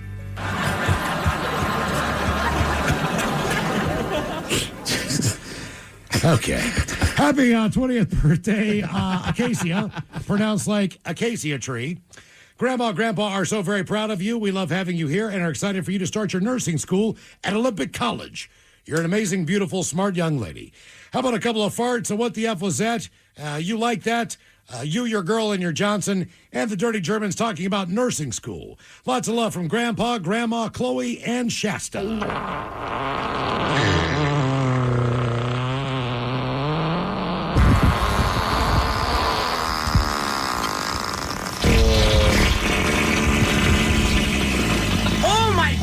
What the is that, bro? You like that? You like that? Mike is glitching. You, your girl, and your Johnson. Yeah, I went to nursing school. That's how I learned how to play with breasts. Yeah, the impressive part about being 20 and going to nursing school is you skip the bikini barista part. Yeah. It's usually the first step. Hello, this is Deacon's fiance wanting to wish him a great 23rd birthday. Tell him I love him, and I can't wait to celebrate it with him tomorrow. I believe we would want the Dirty Germans, a big old bong rip, and a couple of dad jokes for Miles, please. Thanks, guys, for doing this. He's been dying for one of these for years.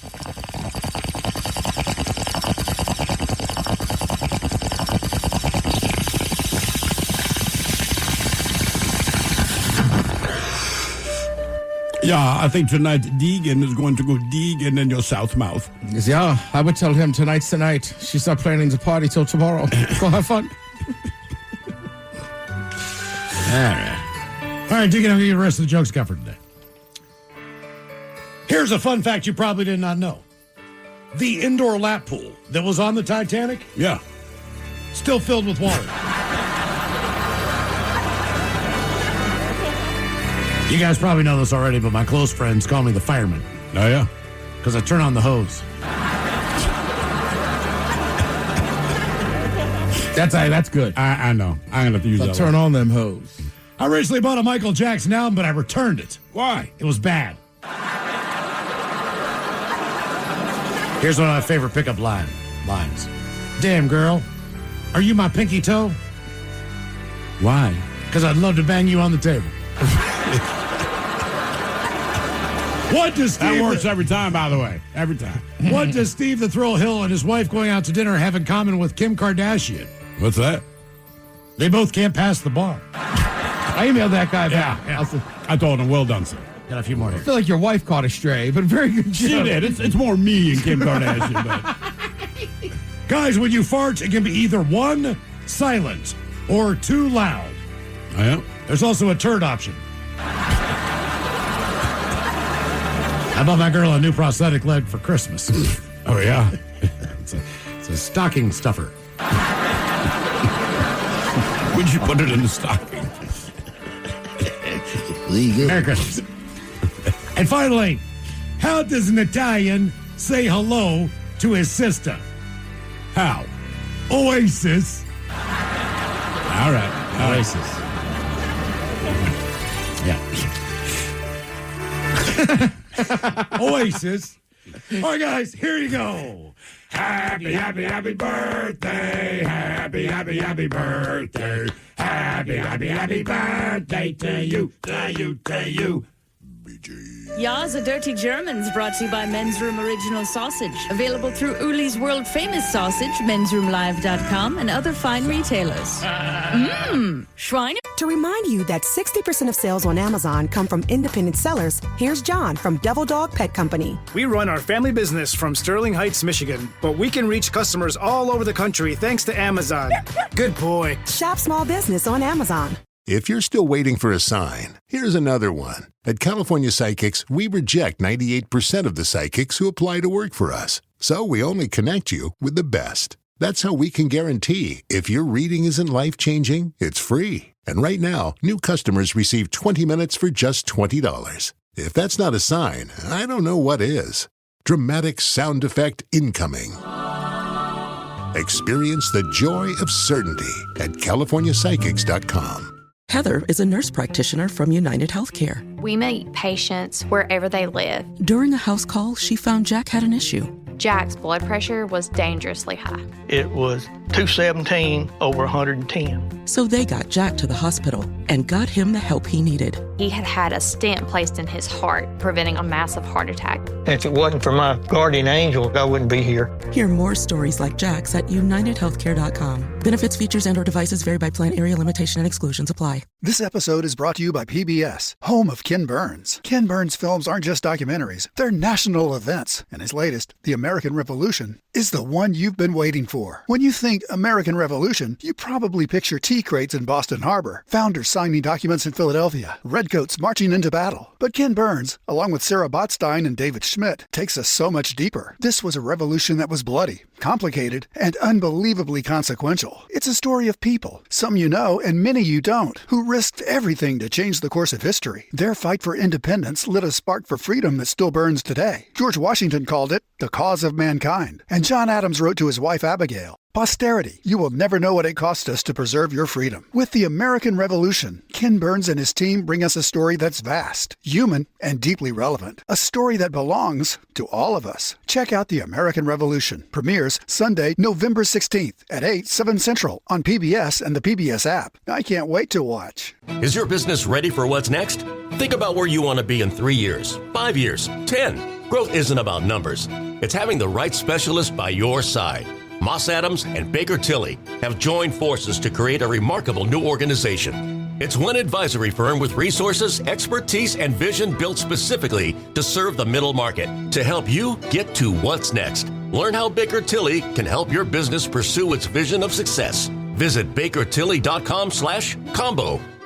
Time to open wide and sample Ted's meats and potatoes.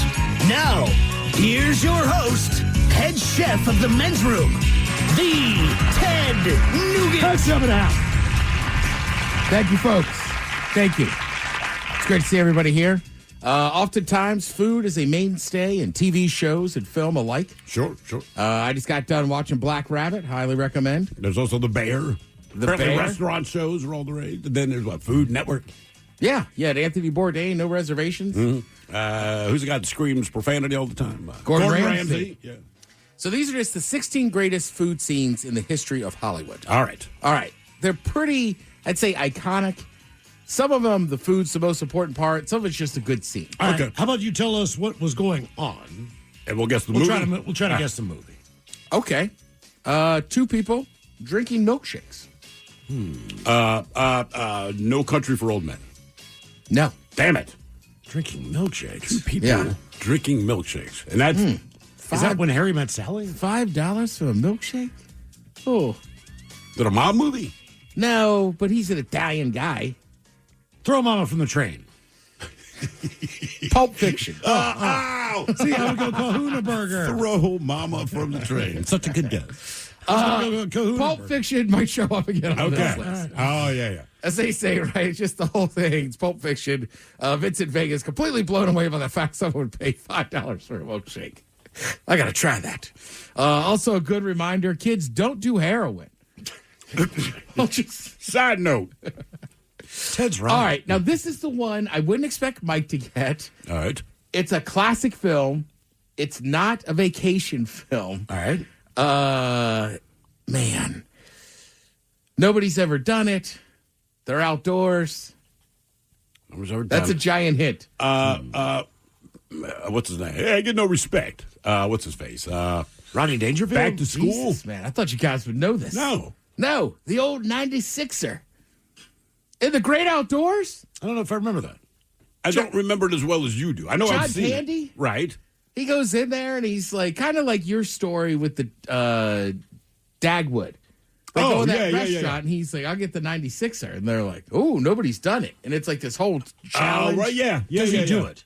And then, and then the chef's like, and the gristle. Right, that's He's like, right. Not the fat. He's got to eat the fat. They're like, eat the fat.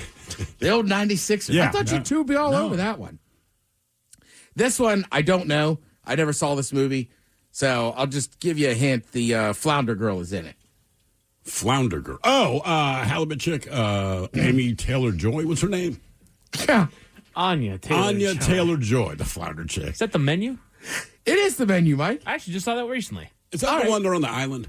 Yes. Okay. It's a psychological horror film based around their obsessions tied to fine dining and 3 Michelin's experiences. I did watch that movie. It was an interesting watch. It wasn't great, wasn't bad, but yeah. So they say the whole scene with the cheeseburger. Yeah. All right.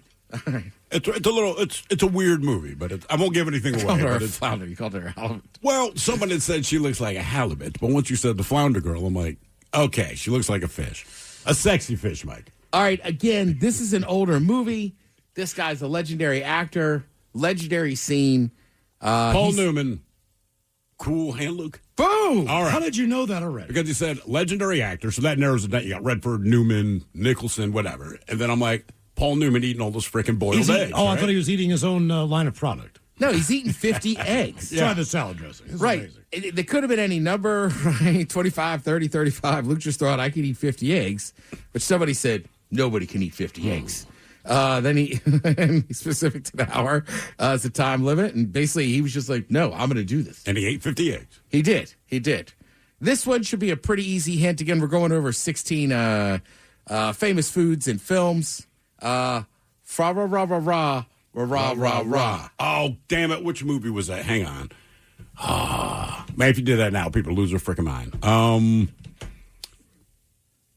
I cannot. It was a comedy. I cannot think of the movie. God. Christmas Story. Yes. After the dogs eat all the turkey and everything, they go to the Chinese restaurant. Right. They my have God. duck. And remember the guy's like, sing the song. And they keep it's not rah, rah, rah. It's la, la, la. Right. No, It's in the movie, folks. Right. All right, don't kill the messenger. All right. Simply the messenger here. You know, you're right. When I say it out loud, it sounds much, much worse. Let's see. Has anybody seen Birds of Prey? No. Mike? All right. No. Harley Quinn and the BEC sandwich? No, don't know. Yeah. Bacon, egg, and cheese sandwich devolving into a chase. Basically, I don't know. It's an iconic scene for an otherwise forgettable film. Okay. Forgettable film. Yes. Thurl brought this one up earlier. Lady and the Tramp. Oh, noodle sucking. Yeah, the spaghetti. I always forget. Like I always think she's the tramp, but it's not. Right. And the tramp is just like a occasionally employed person. Yeah. Oh, no. When you think of a tramp, you say like a tramp stamp, right? So you think, Yeah. Well, it makes sense then in its other context. Well, yeah. There you go. Yeah. Oh, this one disgusts me. I don't know. You two should know this for sure. Alive. No, well, no, they eat the butt first. I remember that. It's a legendary franchise. All right. He's always discovering stuff. He's going to other places. Indiana Jones? Quickly Down Under. Snakes for Dinner. Indiana Jones. I don't remember Snakes for Temple Dinner. of Doom. Oh. Yeah. They serve like live snakes hidden underneath another dish. Ah, okay. Yeah. Why do I not remember that scene? I don't remember. Indiana Jones. I remember that. Well, that's always kind of a thing in Indiana Jones, right? That Snakes always pop up, right? But he hates them. He hates them amazingly, yeah. Yeah. Then in real life, he's like, they don't bug me at all. Oh, really? He's that guy. Yeah, he's like snakes, spiders, none of that stuff bugs him. But Indiana Jones, like, hates all that stuff. Which is weird, digging around all those temples and stuff. Yeah, you would think, like, if snakes freak you out, maybe don't be an archaeologist in Correct. the jungle. Now, here's a movie I've never seen, but Matilda and the Chocolate Cake. I'm assuming they ate a chocolate cake. Yeah, they say one of the 10 greatest. Oh, Matilda. Okay, so she is she's a housekeeper. All right, and she is employed, so to speak, by the house masters. Mm-hmm. But the woman is a complete bitch. So she basically makes her a little cake bun after taking a crap in it. Oh, and then wow. serves it to her and No. lets her eat it. Is that the wrong movie? That is the complete. Yeah. What is it, The Help? Is that The Help? Did you just make that up? No, that's The Help. No, Mike's this was like, chocolate cake. They say the scene It was a alone punishment. caused 10% increase in chocolate cake sales nationwide. that's So that's The Help. probably not it. That's The Help. What happened to Matilda? She didn't eat no poop? No, this is a kid's movie. That's what I'm looking at. Yeah. It's got okay. So I'd put that in a kid's movie. Oops, wrong movie. My bad, kids. Sorry. no, what happened? She's been listening since she was 2. No, there's a terrible, terrible woman. There is a woman who's a complete bitch in the movie. My house is dreadful. But she has this big old cake. There's this kid that's a little bit on the portlier side. All right. Who sneaks a bite of the cake. Husky, thank you. Sneaks a bite of the cake. And then the punishment is that, I don't know if it's a school. I don't know what it is. But all the kids have to stand there and line up and wait for this one kid that took the bite. They put them out there right in front of everybody and make them eat the entire cake. Yeah. Okay. So no one pooped in the cake. It was The Help after she eats it. She does eat my ass. Well, that's The Help. I told you the movie's called Matilda. I know. I just, for whatever reason, I got them confused. Just widely different films. I know that. I can see that now. Yeah, I see that now. Number 7 on this list. We brought it up a little bit earlier. Fake orgasm. Oh, when Harry met Sally. Yes. They're a famous Cat's Deli. Cat's Deli is awesome. I know you can get their stuff shipped out too if you're ever looking into it. The original title was when Sally revealed she's Harry. Yeah, and when you go into Cat's Deli, they have a sign. Of course. If you're that big of a fan, you could sit in that booth if you want to. But you have to fake orgasm. Right. And if you like Jewish delis, just heads up. You don't want to fly to New York, go to Palm Springs, go to Sherman's. Right. Also, you can get it on Goldbelly. Ooh. Catch you can. Yes. Not Sherman's. Whatever. All right. Another Tarantino movie. This one is a good one about killing Nazis. Inglourious Bastards. All right. Correct. The strudel scene. Remember where God, yeah. Right, she's sitting there. She comes face to face with Hans Lander, her tormentor, and the man she's out to extract revenge on. And as I say, it's dripping with tension from start to finish. And I love he orders the He strudel. is so awesome in that. And then, and he's like, oh, you got to put the cream on it and this and that. I know that guy's a good actor. He's a I have very seen good him in actor. other films. Yeah. But he is so good at being an evil Nazi and a glorious bastard. That's the first time I'd ever seen him. Right, so it's hard. It took me a while to be like... He's a very good... He plays nice guys, too, but man... Sometimes. If that's your introduction to him, you're like, wow. Why is that pipe so big? This one's kind of fun. These are famous food scenes from movies. A Goofy movie. They're eating pizza. Oh, not poop. Jesus. We're talking about Tarantino. He shows up again. He loves food and feet. Everybody should know that. Kahuna Burger. Kill Bill. The Kahuna Burger from Pulp Fiction. Right. That is a tasty burger. Basically, it's just Samuel L. Jackson. They say, made a career off this scene alone, killing it from start to finish. And it is a great scene. He was awesome in that movie. Yeah. Did you guys ever see Hook? Peter, I never saw it. Yeah. So Peter and the Lost Boys, they have that famous meal where he kind of figures out, that's what they're doing. So it's not actually there, but they're eating it. But in the film, they add colored stuff. Okay. So it's kind of legendary. A movie called Chef, the Grilled Cheese. If you're looking for a serious scene, it's simply impossible to watch this clip without craving a grilled cheese. For those who paired grilled cheese at home, the scene offers up everything they'll ever need to know. And then one of my favorite movies, gangster movie. It's a very specific scene. They've all gotten locked up. Is it Goodfellas when they're making the sauce? Goddamn right. Good call, Miles. Is it? Sundays And in then pooped prison. in the sauce. Gotta slice that garlic. That's exactly Razor the thin. picture with a razor thin. Yeah. Right? And they're bringing in stuff, and it's Sundays in prison, and that's what Italians do on the East Coast, right? You get together, you got to make gravy or whatever. Right. Just for the record, just zero poop in the food. No fecal No matter. oregano. Oh, I know Matilda. I highly recommend She you run it pooped in the tonight. cake. No, she didn't. Thank you, Head Chef. We appreciate it. Coming up at 5:08, we'll drink a toast with the shot of the day. You are listening to The Men's Room. In communities across the country, hourly Amazon employees earn an average of over $23 an hour. with opportunities to grow their career and their paycheck. Learn more at aboutamazon.com. When you haven't found love, it can feel like everyone else has. It's in every movie, every song, and all the PDA. Looking for love sucks. Thankfully, California Psychics can give you the guidance you need to find the one. We can guarantee if your reading isn't life-changing, it's free. And new customers receive 20 minutes for just $20. Visit CaliforniaPsychics.com and experience the joy of certainty. California Psychics.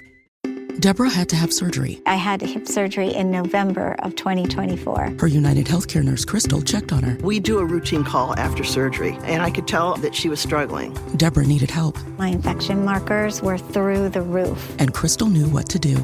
I called the hospital and said she's coming in. And got Deborah the help she needed. Crystal and United Healthcare saved my life. Hear more stories like Deborah's at uhc.com. Benefits, features, and/or devices vary by plan area. Limitation and exclusions apply. This episode is brought to you by PBS, home of Ken Burns. Ken Burns films aren't just documentaries, they're national events. And his latest, The American Revolution, is the one you've been waiting for. When you think American Revolution, you probably picture tea crates in Boston Harbor, founders signing documents in Philadelphia, redcoats marching into battle. But Ken Burns, along with Sarah Botstein and David Schmidt, takes us so much deeper. This was a revolution that was bloody, complicated, and unbelievably consequential. It's a story of people, some you know and many you don't, who risked everything to change the course of history. Their fight for independence lit a spark for freedom that still burns today. George Washington called it the cause of mankind. And John Adams wrote to his wife Abigail, "Posterity, you will never know what it cost us to preserve your freedom." With the American Revolution, Ken Burns and his team bring us a story that's vast, human, and deeply relevant. A story that belongs to all of us. Check out The American Revolution. Premieres Sunday, November 16th at 8, 7 Central on PBS and the PBS app. I can't wait to watch. Is your business ready for what's next? Think about where you want to be in 3 years, 5 years, 10. Growth isn't about numbers. It's having the right specialist by your side.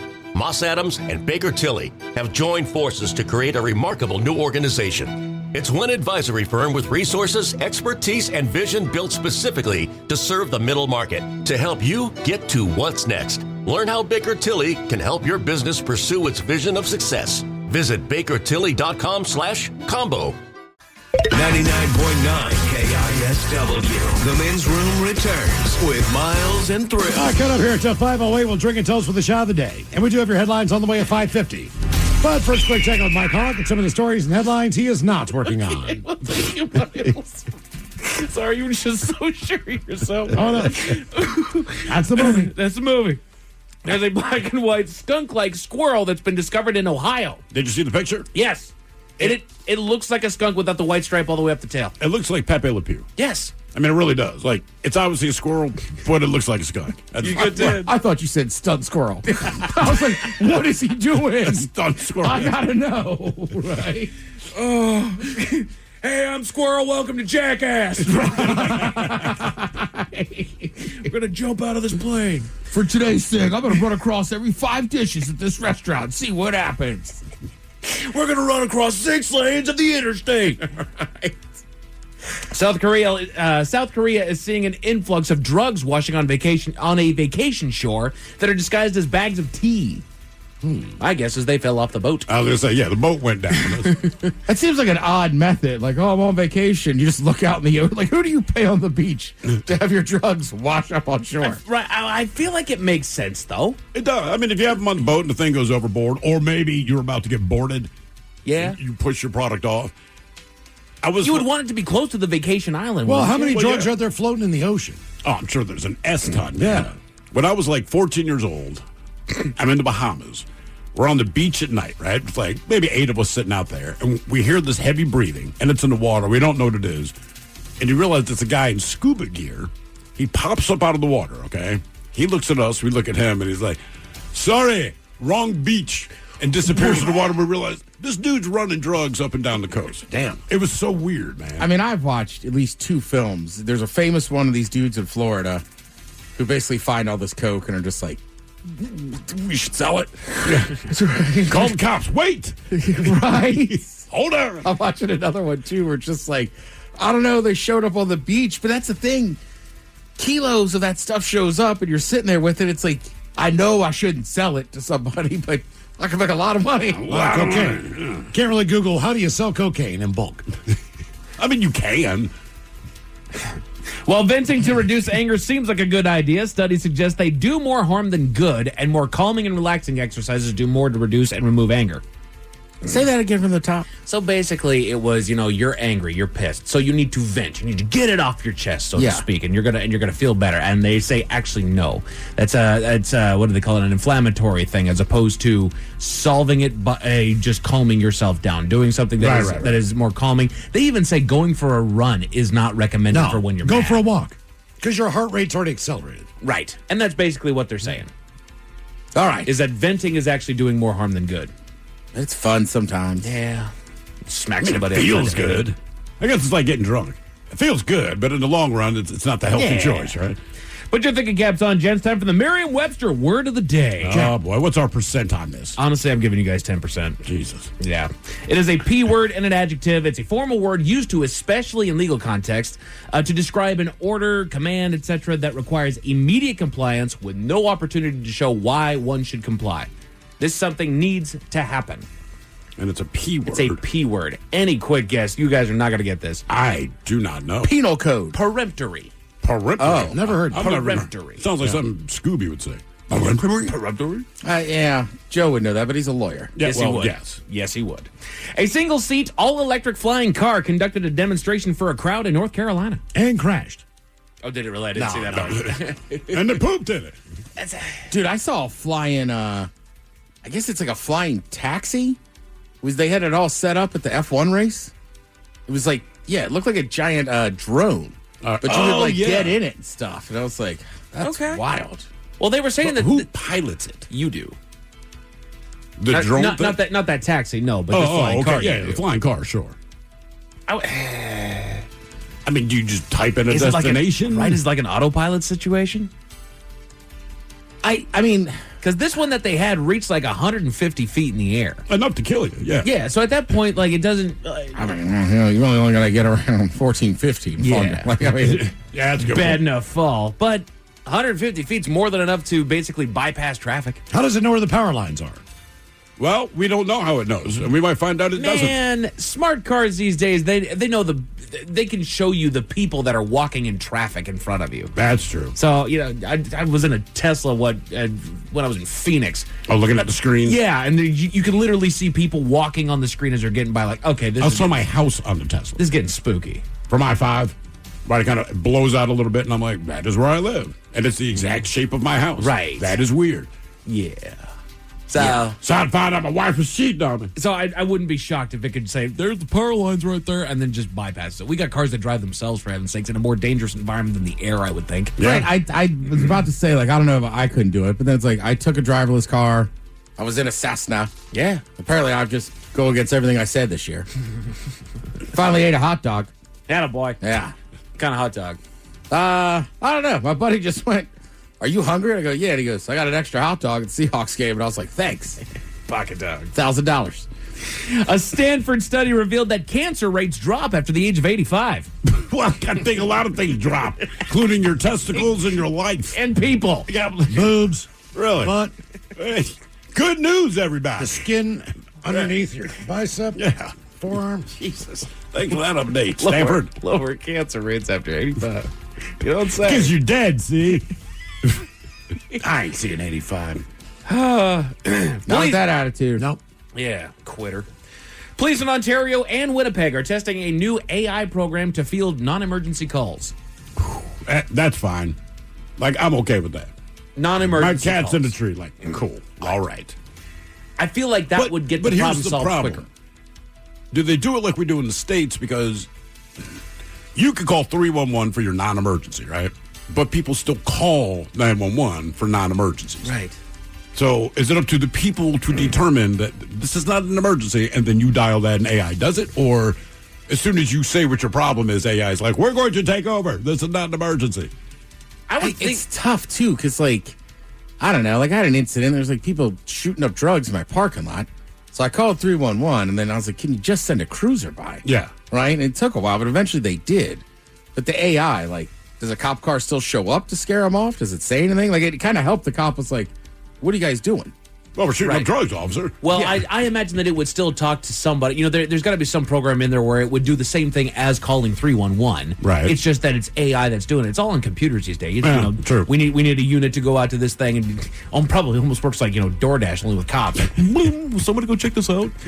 So I would think, honestly, more to your point, Steve, where the 911 system is way misused. Yeah. There's people shooting up drugs out back. Call the emergency line. Like, yeah. It's not an emergency. So I would wonder if it would be worth putting that on the 911 system to where you immediately talk to AI. What is your emergency? You say the emergency is, and AI says, we'll handle you over here. We got that. If it's actually an emergency, we'll field you off to an actual operator, and then we'll get this thing figured out. But the way AI is, you're going to die. Right. What you want me to do about it? Have you guys ever wondered how some mythological creatures got their start? Of course. Me too. The Men's Room Top 10. The Men's Room Top 10. So this comes to us via Go-To Tutors, and it is myths from your childhood that are actually based on real things. Okay. Yes.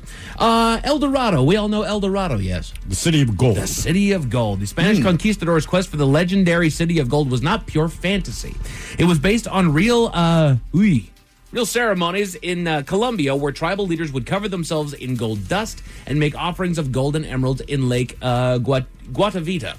European misinterpretations and exaggerations transformed this actual ritual into an entire golden city, sparking centuries of destructive expeditions throughout South America. Sounds about right. We got to go find this thing. Everyone was covered in gold, right? By the time it gets back, you're just talking months. Correct. Like, what was the game you play? Like, I don't know, it was like Telephone. 12 people. Yeah, exactly. Right. Starts with one comment you made. By the time it comes back, like, what is even going on? Right. And as you said, 12 months on a boat, you're getting drunk, you're a little bit, dehydrated from all the sunlight. That you're scurvy, all the sun rest poisoned. The people are made of gold. Let's go. Right. I mean, right? You're pooping in a pot in your place. Yeah. That time sucks. So he's like, hey, man, want to hop on this rickety boat and go find a city full of gold? Like, yeah, man. Yeah, I do. Myths from your childhood that were actually based on real things. Thor's hammer. Can anybody other than Steve tell me what Thor's hammer's name is? I can't pronounce it. Lightning? Lightning. I like it. Starts with an M, right? Like Mojron? Mjolnir. What? Mjolnir. Mjolnir. Mjolnir. How do you know you're saying that right? Mjolnir. I've heard it from a few different sources that say that. Their voice was like this. I don't say it with full confidence, but I say it with enough confidence. Like enough people say it says Mjolnir that I believe it. Mjolnir. So the Norse god's magical hammer Mjolnir represented something very real to ancient Scandinavians: meteorites. These thunderstones there, Ted, that fell from the sky were often composed of iron, a That's rare what I call and valuable my poops. Thunderstones. Thunderstones. Releasing the Thunderstones.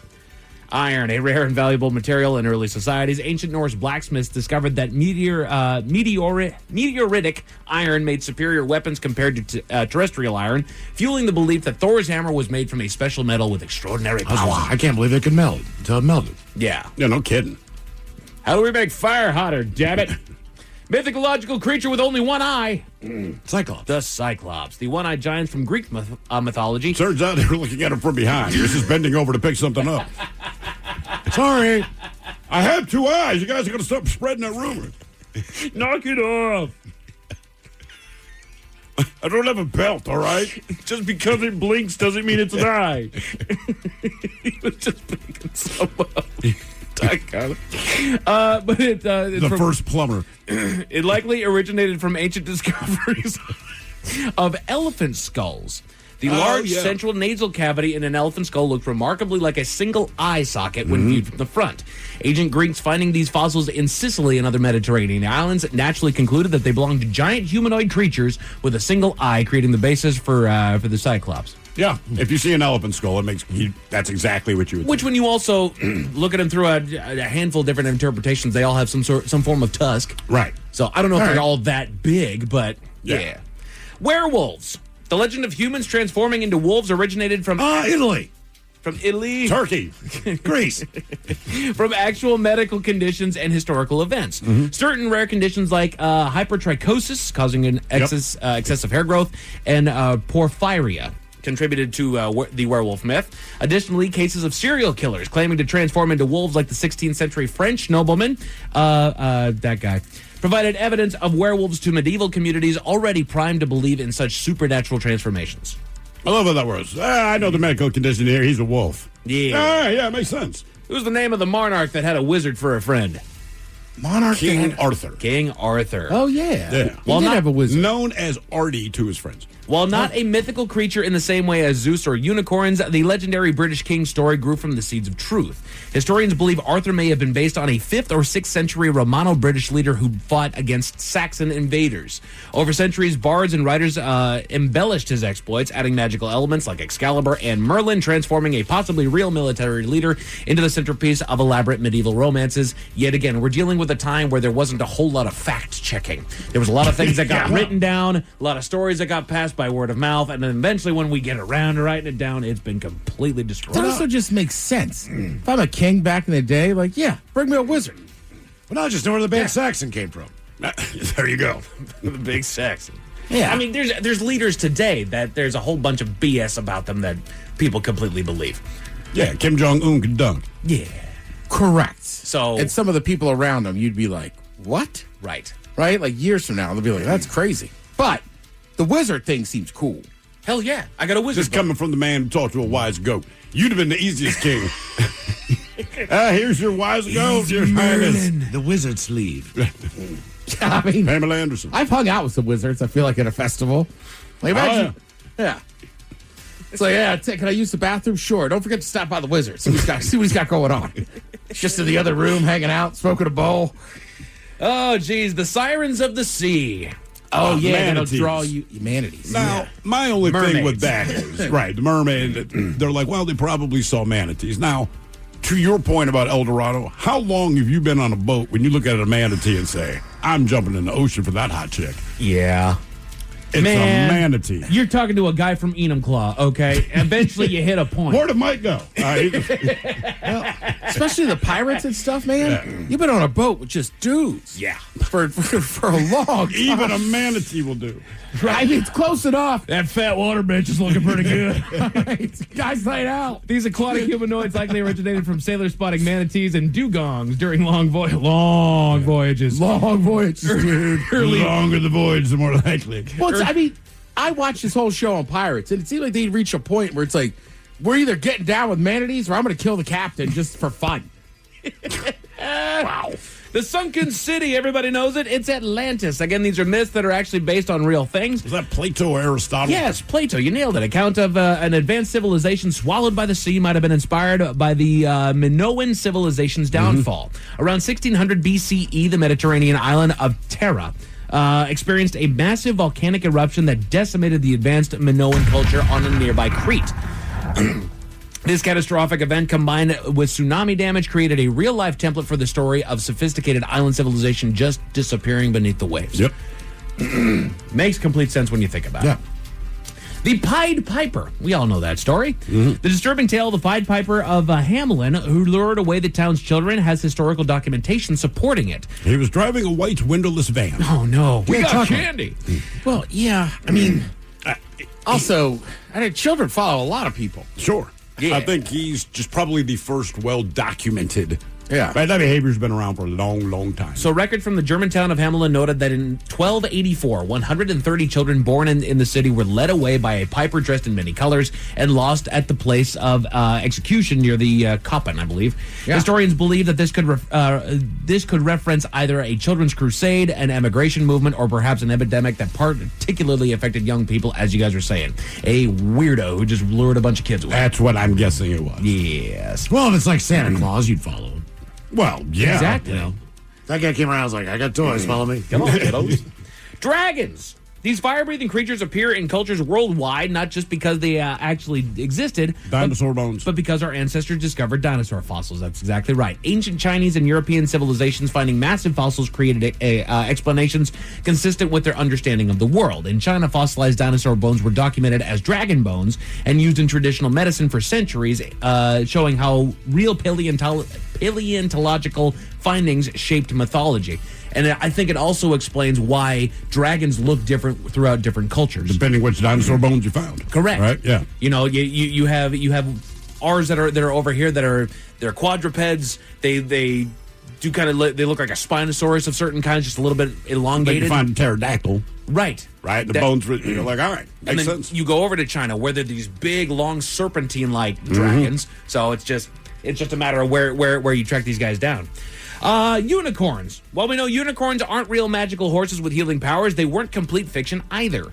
Early descriptions of unicorns likely came from travelers' accounts of rhinos, particularly the Indian rhinoceros with its single horn. Ancient Greek historians described one-horned beasts in India, and even medieval unicorn tapestries feature animals that look surprisingly rhino-like in body structure, which, if you consider it, rhinos on a bigger scale kind of have a horse shape. Sure. Well, and I don't think Miles is wrong. There's so much about the ocean we don't know. Something washes up. There could be one giant crab. But I'm just saying, something will wash up every once in a while, and you're like, it kind of looks like an eel. Right. So your mind just makes, you just try to make a connection. Exactly. And then I'll leave you with this last and final myth from your childhood that was actually based on a real thing. She comes in the middle of the night to steal your teeth. The Tooth Fairy. This beloved childhood figure who exchanges... doesn't steal your teeth, she takes it and gives you money. She just gives you the ones that already fell out. Good God, Mike. Hey, I never told her she could have it. I put it under there for safekeeping, and she just showed up with money. It's called a breaking and entering. Yeah. This beloved childhood figure who exchanges teeth for money originated from Northern European traditions dating back to the 13th century. In Norse culture, children's teeth were considered good luck charms in battle, and parents would pay for them to make necklaces and talismans. The modern American Tooth Fairy emerged in the early 1900s, becoming the winged sprite that we know today during the post-war prosperity of the 1950s. So there you go. Some myths that you didn't know the origins of that you do now. Passengers aboard a city bus in Ontario noticed something a little strange about their driver, Miles. What was that? Tell you all about it at 5:50. Okay, sir, headlines are coming to the 5:50. In the meantime, and we made it to drinking time. Somebody out there deserves to be recognized. And the men's room knows just who it is. So to you, we say, bottoms up, sailor.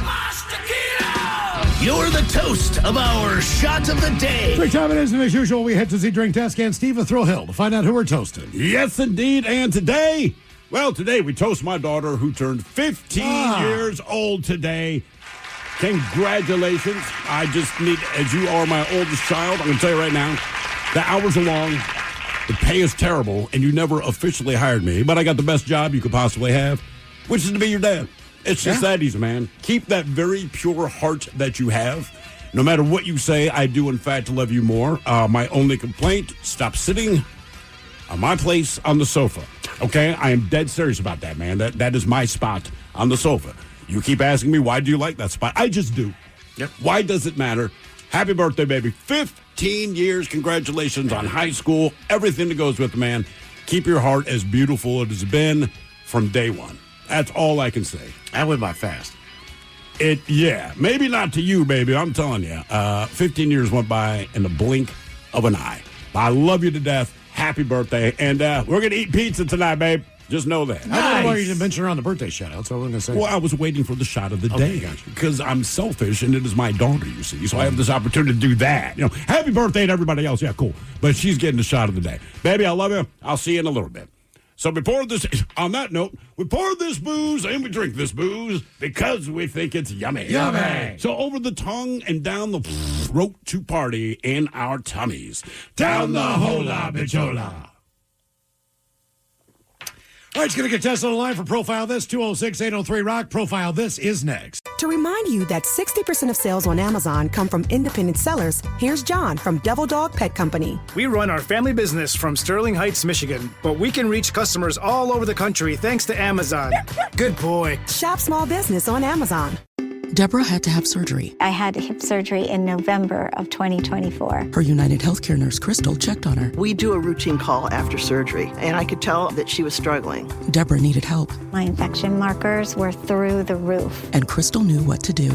I called the hospital and said she's coming in. And got Deborah the help she needed. Crystal and United Healthcare saved my life. Hear more stories like Deborah's at UHC.com. Benefits, features, and/or devices vary by plan area. Limitation and exclusions apply. This episode is brought to you by PBS, home of Ken Burns. Ken Burns films aren't just documentaries, they're national events. And his latest, The American Revolution, is the one you've been waiting for. When you think American Revolution, you probably picture tea crates in Boston Harbor, founders signing documents in Philadelphia, redcoats marching into battle. But Ken Burns, along with Sarah Botstein and David Schmidt, takes us so much deeper. This was a revolution that was bloody, complicated, and unbelievably consequential. It's a story of people, some you know and many you don't, who risked everything to change the course of history. Their fight for independence lit a spark for freedom that still burns today. George Washington called it the cause of mankind. And John Adams wrote to his wife Abigail, "Posterity, you will never know what it cost us to preserve your freedom." With the American Revolution, Ken Burns and his team bring us a story that's vast, human, and deeply relevant. A story that belongs to all of us. Check out The American Revolution. Premieres Sunday, November 16th at 8, 7 Central on PBS and the PBS app. I can't wait to watch.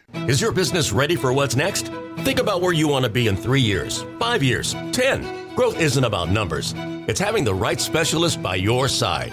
Moss Adams and Baker Tilly have joined forces to create a remarkable new organization. It's one advisory firm with resources, expertise, and vision built specifically to serve the middle market to help you get to what's next. Learn how Baker Tilly can help your business pursue its vision of success. Visit bakertilly.com/combo. No matter why your clients give, their donations can do so much more with a donor-advised fund from DAF Giving 360. They can donate cash, publicly traded securities, or other non-cash items like real estate and even crypto, while recommending grants at any time. DAF Giving 360 can offer you over 25 years of expertise, bringing donors, financial advisors, and even charities together to make a greater impact. Learn more at dafgiving360.org/advisors. dafgiving360.org/advisors. To remind you that 60% of sales on Amazon come from independent sellers, here's John from Devil Dog Pet Company. We run our family business from Sterling Heights, Michigan, but we can reach customers all over the country thanks to Amazon. Good boy. Shop small business on Amazon. We know you're uncertain about psychics. Is this fortune teller you found on a forum legit? Your one true love is... me! That's why California Psychics reject 98% of the psychics who apply to work with us. We guarantee if your reading isn't life-changing, it's free. New customers receive 20 minutes for just $20. So experience the joy of certainty at CaliforniaPsychics.com. Experience the joy of certainty. California Psychics. At Homes.com, we do whatever it takes to get you the in-depth info on local schools you won't find anywhere else. Things like student-teacher ratio, test scores, and school programs. And sometimes that requires attending school recitals. So many recitals. That's my son. Isn't he terrific? Yeah, a real prodigy. Homes.com. Ding dong. We've done your homework. The Men's Room presents Profile This. Let's see if throw hooks to please everyone on Profile This is played. Oh, I sure can, Miles. It's a simple game where we share with you a real-life news story, something that happened right here on planet Earth. Earth.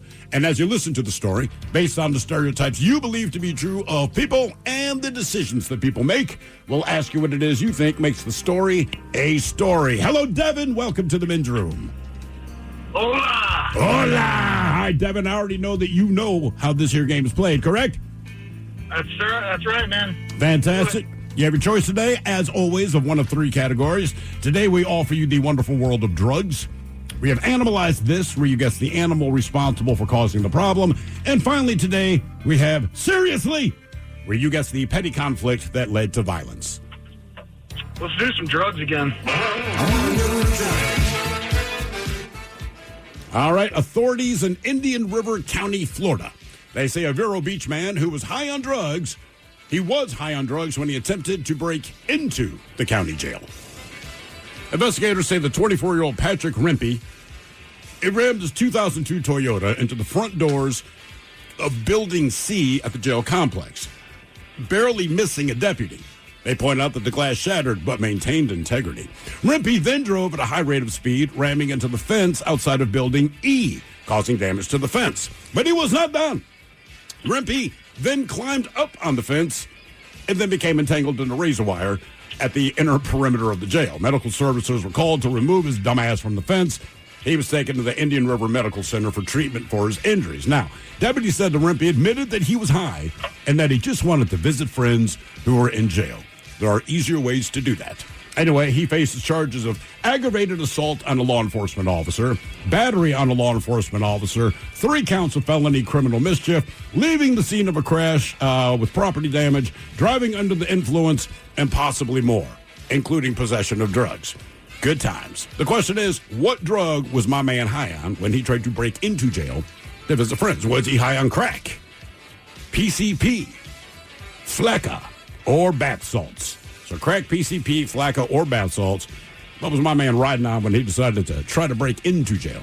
Although, oddly enough, it worked out for him because now he's in prison. Did you say where it was? Florida. India, Vero Beach. Yeah. Vero Beach. What do you think, Miles? I'm going to go PCP, Devin. PCP. Ted? What you leaning towards? You know what, man? He said Florida. Maybe smoking some of that bath salts. Bath salts. I'll take crack. Crack. Yeah, it could be crack. All right. It's Florida. It could be anything. Oh, good point. What was this guy on crack, PCP, Fleka, or bath salts? We'll find out next. That was a tease. You are listening to The Men's Room. To remind you that 60% of sales on Amazon come from independent sellers, here's John from Devil Dog Pet Company. We run our family business from Sterling Heights, Michigan, but we can reach customers all over the country thanks to Amazon. Good boy. Shop small business on Amazon. We know you're uncertain about psychics. Is this fortune teller you found on a forum legit? Your one true love is... Me! That's why California Psychics reject 98% of the psychics who apply to work with us. We guarantee if your reading isn't life-changing, it's free. New customers receive 20 minutes for just $20. So experience the joy of certainty at CaliforniaPsychics.com. Experience the joy of certainty. California Psychics. With comprehensive reports on local schools you won't find anywhere else, Homes.com is the only place to find the in-depth info home shoppers want. Very in-depth info. Curious about where a school ranks in the state? Look no further. Percentage of teachers in their first or second year? We've got it. Lowest student-teacher ratio? No problem. The best cafeteria lunch in the district for your 9-year-old food blogger? Would it surprise you if we said yes? Homes.com. We've done your homework. Category structure profile. This Florida man was high on drugs when he tried to break into the county jail to visit friends. Rammed into the jail one time with his truck, then tried to ram through a fence. Then got out of his truck and tried to hop over a fence with barbed wire on top and got stuck. Yeah. He was on drugs. Was it crack, PCP, Fleka, or bath salts? And, Devin, that is a question that we posed to you, but in this case, let us start with... D-Ted Smith. Yeah. Not a bad call on bath salts. It is Florida, and I feel like Florida, more than any other state, engages in bath salts for whatever they really reason. died off. People aren't doing them as much. Well, when people resort to cannibalism, you kind of go, you know, man, maybe that's not the high I'm looking for. Maybe not. I'm just putting words in her mouth. Yeah. I don't know. Quitters. Miles Montgomery went with PCP. PCP. I think the giveaway would be he'd have ripped the barbed wire out of his own body. And been naked. Yeah. So, Devin, that leaves you. You went with crack. Golly. No, the old Fleka. 0 for 3. Oh, Jesus. I haven't heard about that drug in a minute. I don't know much about it, but I know, to me, bath salts and Fleka seem to have the Zombie. worst side effects. Yeah. Right? Yeah. Whatever. Now for all TV news all the time, and it's time for TV Time with Ted. And now, because your pathetic life is confined to countless hours in front of a talking box, the Men's Room presents TV Time with Ted. Choices today got the Jimmies. Fallon and Kimmel. Seth Meyers. Colbert. Steven. Or Ted Smith.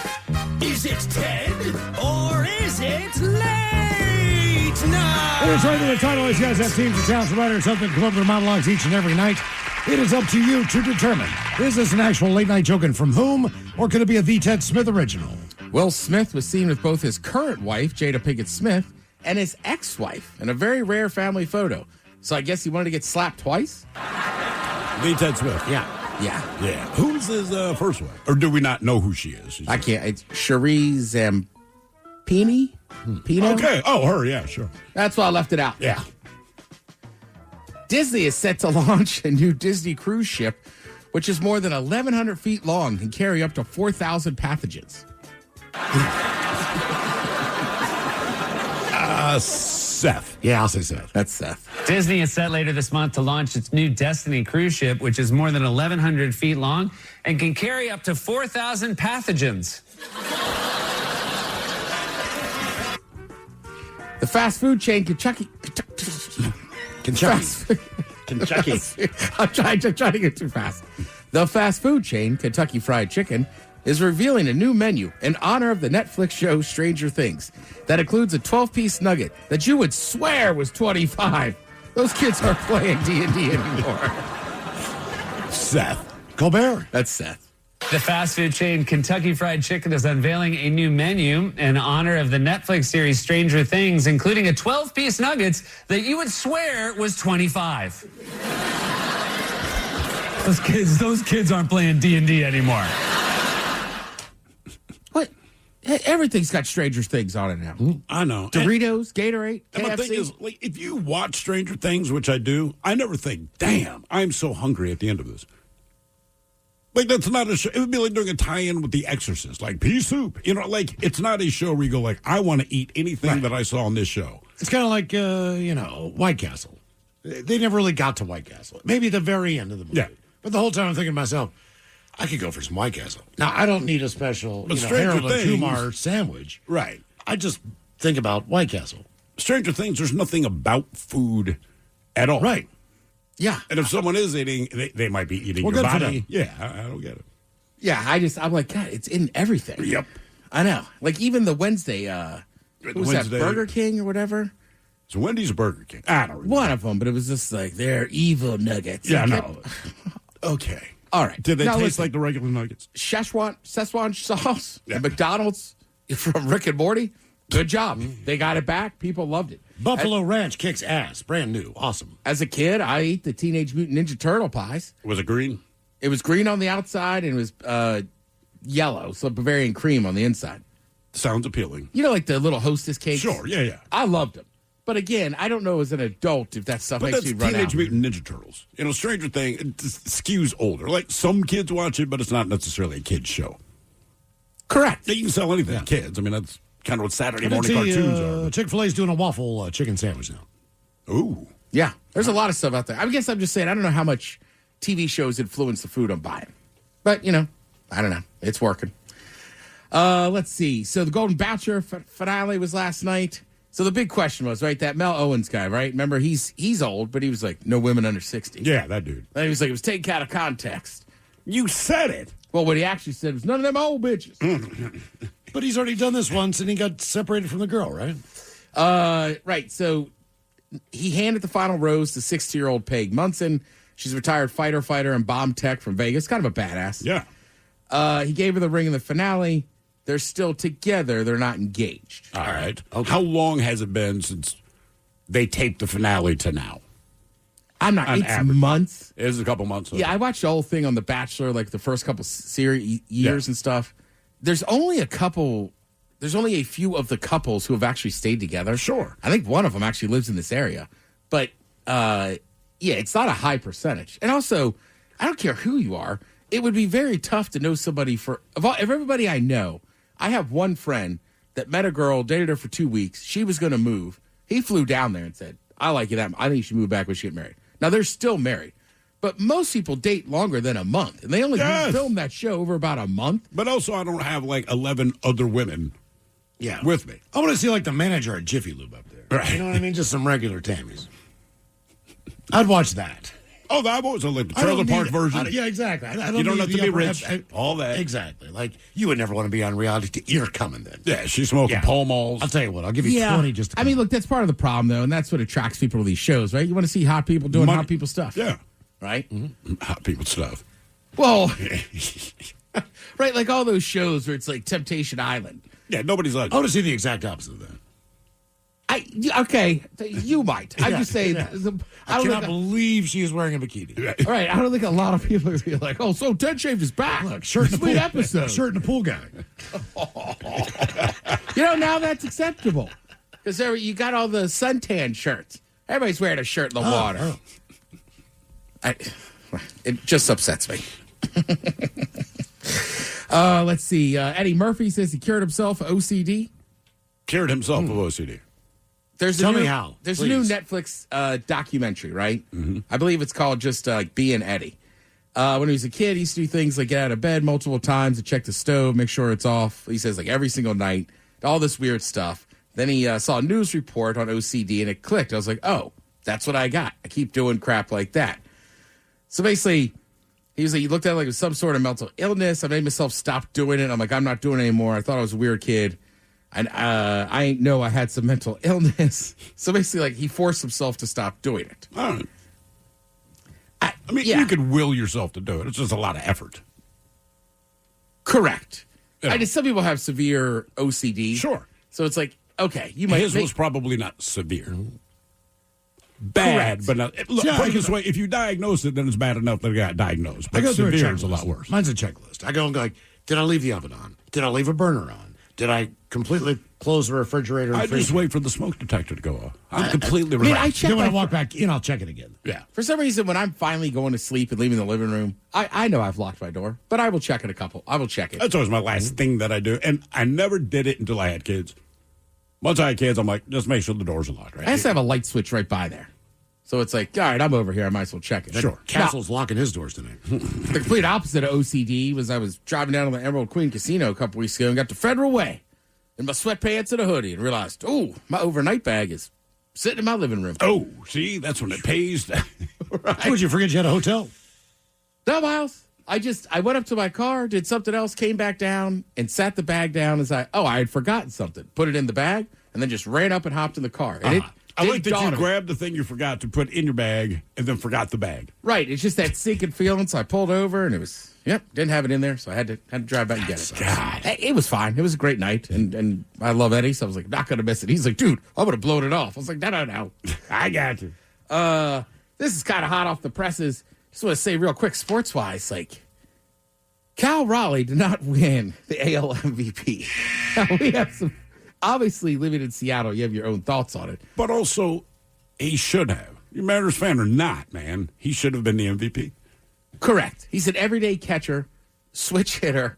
You know what I mean? And I didn't even realize how big of a deal it was until this summer, right? Like my nephew's a huge baseball guy. So the one day he's working all day at the bar, right? So I go in there during the day to have a couple drinks and BS with him. I mean, he spent half an hour making the case, and I was like, all right, I agree. Right. Plus, also, it's the only time since the award came out in 1931 that anybody's hit 60 home runs for their team, led them to the playoffs. It didn't win. Well, he's also basically the captain of the team. He could be a Golden Glove catcher, too. His defense is that good.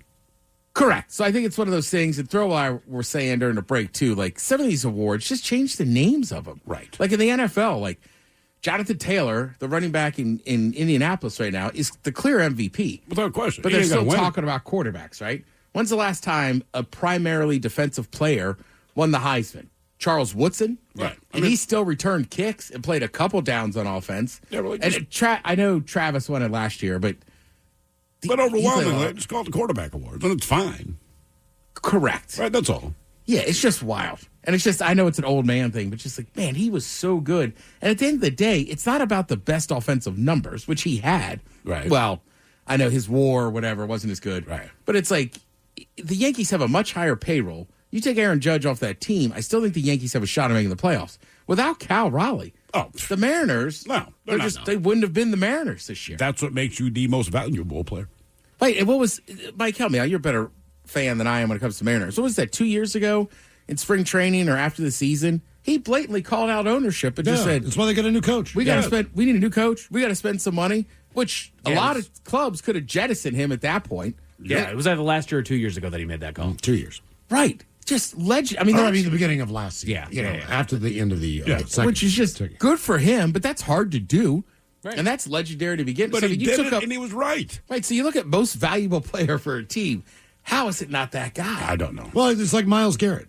I mean, he trusted the Cleveland Browns organization, signed the contract. He got paid. Cal was going in there and doing the same thing. Like, I need to trust you, or I'm maybe playing somewhere But in else. baseball, it's easier to get traded to move around. Look, Myles Garrett, don't let him fool you. I'm here to win championships. You're on the Browns. Shut up. You're a goddamn liar. You're there for the money, and you got a good payday, and good for you. But don't say you're here for championships. Ain't ever going to win one. It ain't going to happen. And you know that. You know that. You're on the team, have been on the team. There's nothing about the ownership or the coaching of the locker room that suggests that this is going to be a good team. And if you honestly believe that they are, Myles Garrett, you are freaking insane. You're insane. Anyone would have told you, then go to a different team. Yeah, he's just full of crap. Right, and he wrote the letter. Like, he was already out the door and then came back inside that deal. So I'm with you. Like, I don't know that I could blame the guy. That's a ton of money. I would just, my thing is like, yeah, I'd have taken the money too, but don't say I'm here for the championship. Like, man, the average fan knows that that's BS. Come on, dude. Right. On the Browns. Come on. Jesus. And the NFL is just a different beast. Right. You know what I mean? Outside of Deion Sanders going from the Niners to the Cowboys, very rare is there one trade that makes a team that much better. Hey, he won with the Ravens as well. He did. I know nobody cares. I'm just saying. Well, I would also say, like, when you look at the Seahawks, right? Like Coach McDonald, he's been building this thing for 2 years. They have made a ton of trades. Yes. It's almost ridiculous, right? Sam Darnold's the most obvious signing him. But look at the team. Correct. They've drafted well and this and that. And it's just so stop asking me if I think Mike McDonald was a good hire for the Hawks. I said it last season. I said, yes, you guys are going to be surprised. He's one of the best minds in football, man. Yeah. And you're seeing it. This is year 2. Right. Like, damn. Right, and he comes from the Harbaugh tree, coaching tree, and that family. It's just like, hey, those guys love ball. Yeah, they do, and it shows. Yeah, great stuff there. You do have football on tonight. You got the Patriots hosting the Jets. Yeah, look, man, division game. Who knows? Who knows? The Dolphins crushed the Bills. At this point, I'm like, anything can happen. Yeah, I mean, you're right. It won't, Miles just said it best. Like, divisional game, who knows? Yeah. But I think the Pats win this one. They should. Thank you, Tim. We appreciate it. You're listening to the Men's Room. Men's Room returns with Miles and Thrill. Now, let's see what's happening in the real world. All right, here we go. Canadian man steals a city bus and takes passengers on a safe and enjoyable ride. Meanwhile, a ferry in France shows a movie where the actors were all brown-eyed. Florida man running for the law falls through the ceiling onto a SWAT team. A cow escapes a slaughterhouse in Germany and is now living the dream. And an Idaho man tears down a family's brand new home with an excavator for no reason. It is time for your headlines. Now, it's time to hit the headlines. Here's my cop. Our top story got Ontario, Canada, where a bus driver got a few side-eye glances. Passengers thought it was just business as usual on the bus that day, but they noticed that the driver took a couple out of the ordinary routes to take them to their usual destinations, as well as even missed a couple stops, with at least one passenger helping where he could, guiding the driver in the right path. After a while, the route finished, and the several police officers that were tailing behind the bus moved in and arrested the driver. Turns out he wasn't the correct driver at all, but a rando that took advantage of the unattended driver's seat of the bus. But in spite of his crimes, authorities said that he actually did a good job, said that there was not a scratch on the bus. He turned away a few would-be passengers with expired passes or insufficient funds and got people where they needed to go. He did, for the most part. He just made a couple wrong turns. Yeah. But he was driving an accordion bus. Yeah. And he still made those turns in areas where buses don't make those turns. I like that he turned people down with expired passes. Yeah, hey, don't get on. Hey, what are you, a criminal? He just stepped into it, right? Like, really, man? Oh, yeah, he's still facing charge. You're splitting hairs on that. He stole the bus. I'm getting on for free, brother. That has got to be the best, just, theft of carjacking, as it were. It's sure. I'm just going to do what I'm supposed to do with this thing. It's my shift. Hey, man, you're right. Your pass is expired. I can't let you out. When you run out of gas, we took it out of town. Where do you fill it up at? Right? Don't know. I've never seen that. Just pull it into the never 76. Seen one pulled up at a gas station. Oh, I'm pulling off on the highway, like, for transportation only. Taking it. All right. I'm going to wherever the buses go to fill up down in Sodo. Oh, yeah. Good call. I'm going to say stuff, too, like, yeah, I'm off shift. In other news, down to Florida, where a man took an unfortunate fall. He was wanted by law enforcement, standing accused of stealing an F-350 in the area, and was identified after he made a stop at a local Home Depot while in the truck. He was eventually tracked down, and officers noted the truck parked in the driveway, where officers noted that he was unloading the lumber from the back before fleeing into the home upon seeing law enforcement. Lumber from the back. Yeah. Due to his criminal history and threats, he would get into a shootout. Threats that he would get into a shootout before going back to jail. Jesus. SWAT and crisis negotiators were brought to the scene before they made their way inside. But upon entering the home, they found that he was not in there and didn't respond to verbal commands to reveal himself. The search didn't last long, however, as body cam footage from the officer shows the man soon falling from the ceiling out of his hiding place. And he was quickly descended upon and arrested. Yeah, because he dropped basically on top of it. Right. When you're hiding in the attic, you have to make sure that you're standing on it's not the joists. He knows that now. Yeah. Yeah. That was the one thing. If I ever worked in the attic with my dad, he pressed that on me so doggone hard. Yes, because he loves you. Right. I was terrified of the attic as a kid. Yeah. No, it's not because he loved me. It's because he didn't want to have to replace the doggone ceiling that my stupid ass was going to go through. And I love you too, Mike. Yeah, that's right. And don't touch the cotton candy. Yes. Yeah, right. Ooh, look at the cut. Do not eat it. Whiz. You touched it? All right. Wash your hands right now. Go cold water. Cold water. Children were left screaming, quote unquote, after witnessing a horror scene on a ferry from France to Sussex. I love this story. There's a recliner lounge area on the ferry that has a movie screen and shows various programs to help passengers pass the time. This particular day, it was showing the F1 Grand Prix. But upon the conclusion of the race, the screen quickly switched to a feature of what could only be described as hardcore pornography. Oh! Right after the race? Right after the race. Yeah, it's called that F2. Oh, yeah! I feel like I was in charge of this. I think it's F me. Yeah. Oh, children ran screaming out of the lounge, and several parents had to explain that not all adults behave in such a manner to each other. The department issued an apology for movie were they showing, man? I mean, like, how rough was this sex? And like, oh my God. The fact that they had to call it hardcore porn. Yeah. Not just porn. Right. We need you to understand. The fact that parents say not everyone treats each other that way tells me. If I'm going to hack this thing, it's not going to be run-of-the-mill stuff. It's going to be just the worst stuff that I can find. Right. This was not, what are you doing, step bro? Right. This was not, I'm like putting on Down on the Farm. This was not the girl next door. Right. Oh, no. This was not a rump in the hay. This was, I think people were wearing masks. I think the hell out of each other. floggers were involved. They're tied up. Right. I think vices on certain satchels were involved. Wow. Man, if kids are screaming and we have to explain that we don't all do this, there was some horrible stuff that was in there. It was more than sex. Why was the girl wearing that thing on her waist? But just in case. But just in case those stories have a bad taste in your mouth. Thankfully, there's good news. We go to Germany, where second chances can happen.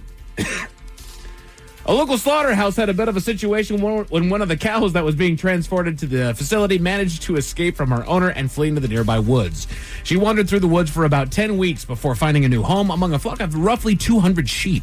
She integrated herself within their numbers and quickly felt right at home. Eventually, the sheep moved on, and the cow was tranquilized, set to return to her dark fate. Oh, no. But the farmer agreed to allow her to be turned over to the local Animal Welfare Association, where she soon met other cows following a brief quarantine. Met other cows. Yeah. Hey, you look just like me. Men's Room Sports. Cal Raleigh comes home. We've got a college football on ESPN, college hoops on ESPN2, and CBS Sports, pro basketball and NBA Network, and Thursday Night Football features the Patriots hosting the Jets over on Amazon. But those are not the only Jets playing an away game tonight. Your Seattle Kraken are hosting the Winnipeg Jets over on Kong. Puck drops at 7. I like it. As far as your weather, cloudy with occasional rain showers and a low of 47 tonight. Tomorrow they're expecting a high of 52 with about an 85% chance of rain, which means you're going to get wet. That's your headlines. With that, Mike Harkins. Thank you, sir. Finally, Friday, Ted versus the FCC is back, and I believe we celebrate drummers on a Bad Choice Friday. Yes, indeed. But in the meantime, well, we be all about this biatch. So until tomorrow, please do what you do best. And for Aletha's sake, stay beautiful. The Men's Room has been taped before a live studio audience. Wardrobe and makeup provided by Mantastic Limited. This has been a presentation of the Men's Room Radio Network. Oh, man! A Double Flush production. To remind you that 60% of sales on Amazon come from independent sellers, here's John from Devil Dog Pet Company. We run our family business from Sterling Heights, Michigan, but we can reach customers all over the country thanks to Amazon. Good boy. Shop small business on Amazon. Homes.com has collaboration tools to help home shoppers search, share, and discuss home shopping with family, friends, and their agent directly through the site. Though it was fun to get that email from your husband about that 3-bedroom in the hills, to which you replied via text that you would never live in the hills and you'd like to find a 3-bedroom closer to the beach. To which he replied, "Why are you so uncompromising?" A fun way to spend an afternoon, but we think it's just a tad bit easier our way. Homes.com. Ding dong. We've done your homework. Donor-advised funds from DAF Giving 360. Your clients can donate cash, publicly traded securities, or appreciated assets like real estate. It's a simple, tax-smart way to give. Learn more at dafgiving360.org/advisors.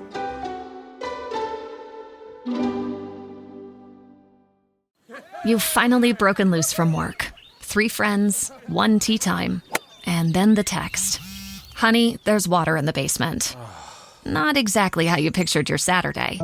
That's when you call us, Cincinnati Insurance. We always answer the call because real protection means showing up, even when things are in the rough. Cincinnati Insurance. Let us make your bad day better. Find an agent at CINFIN.com.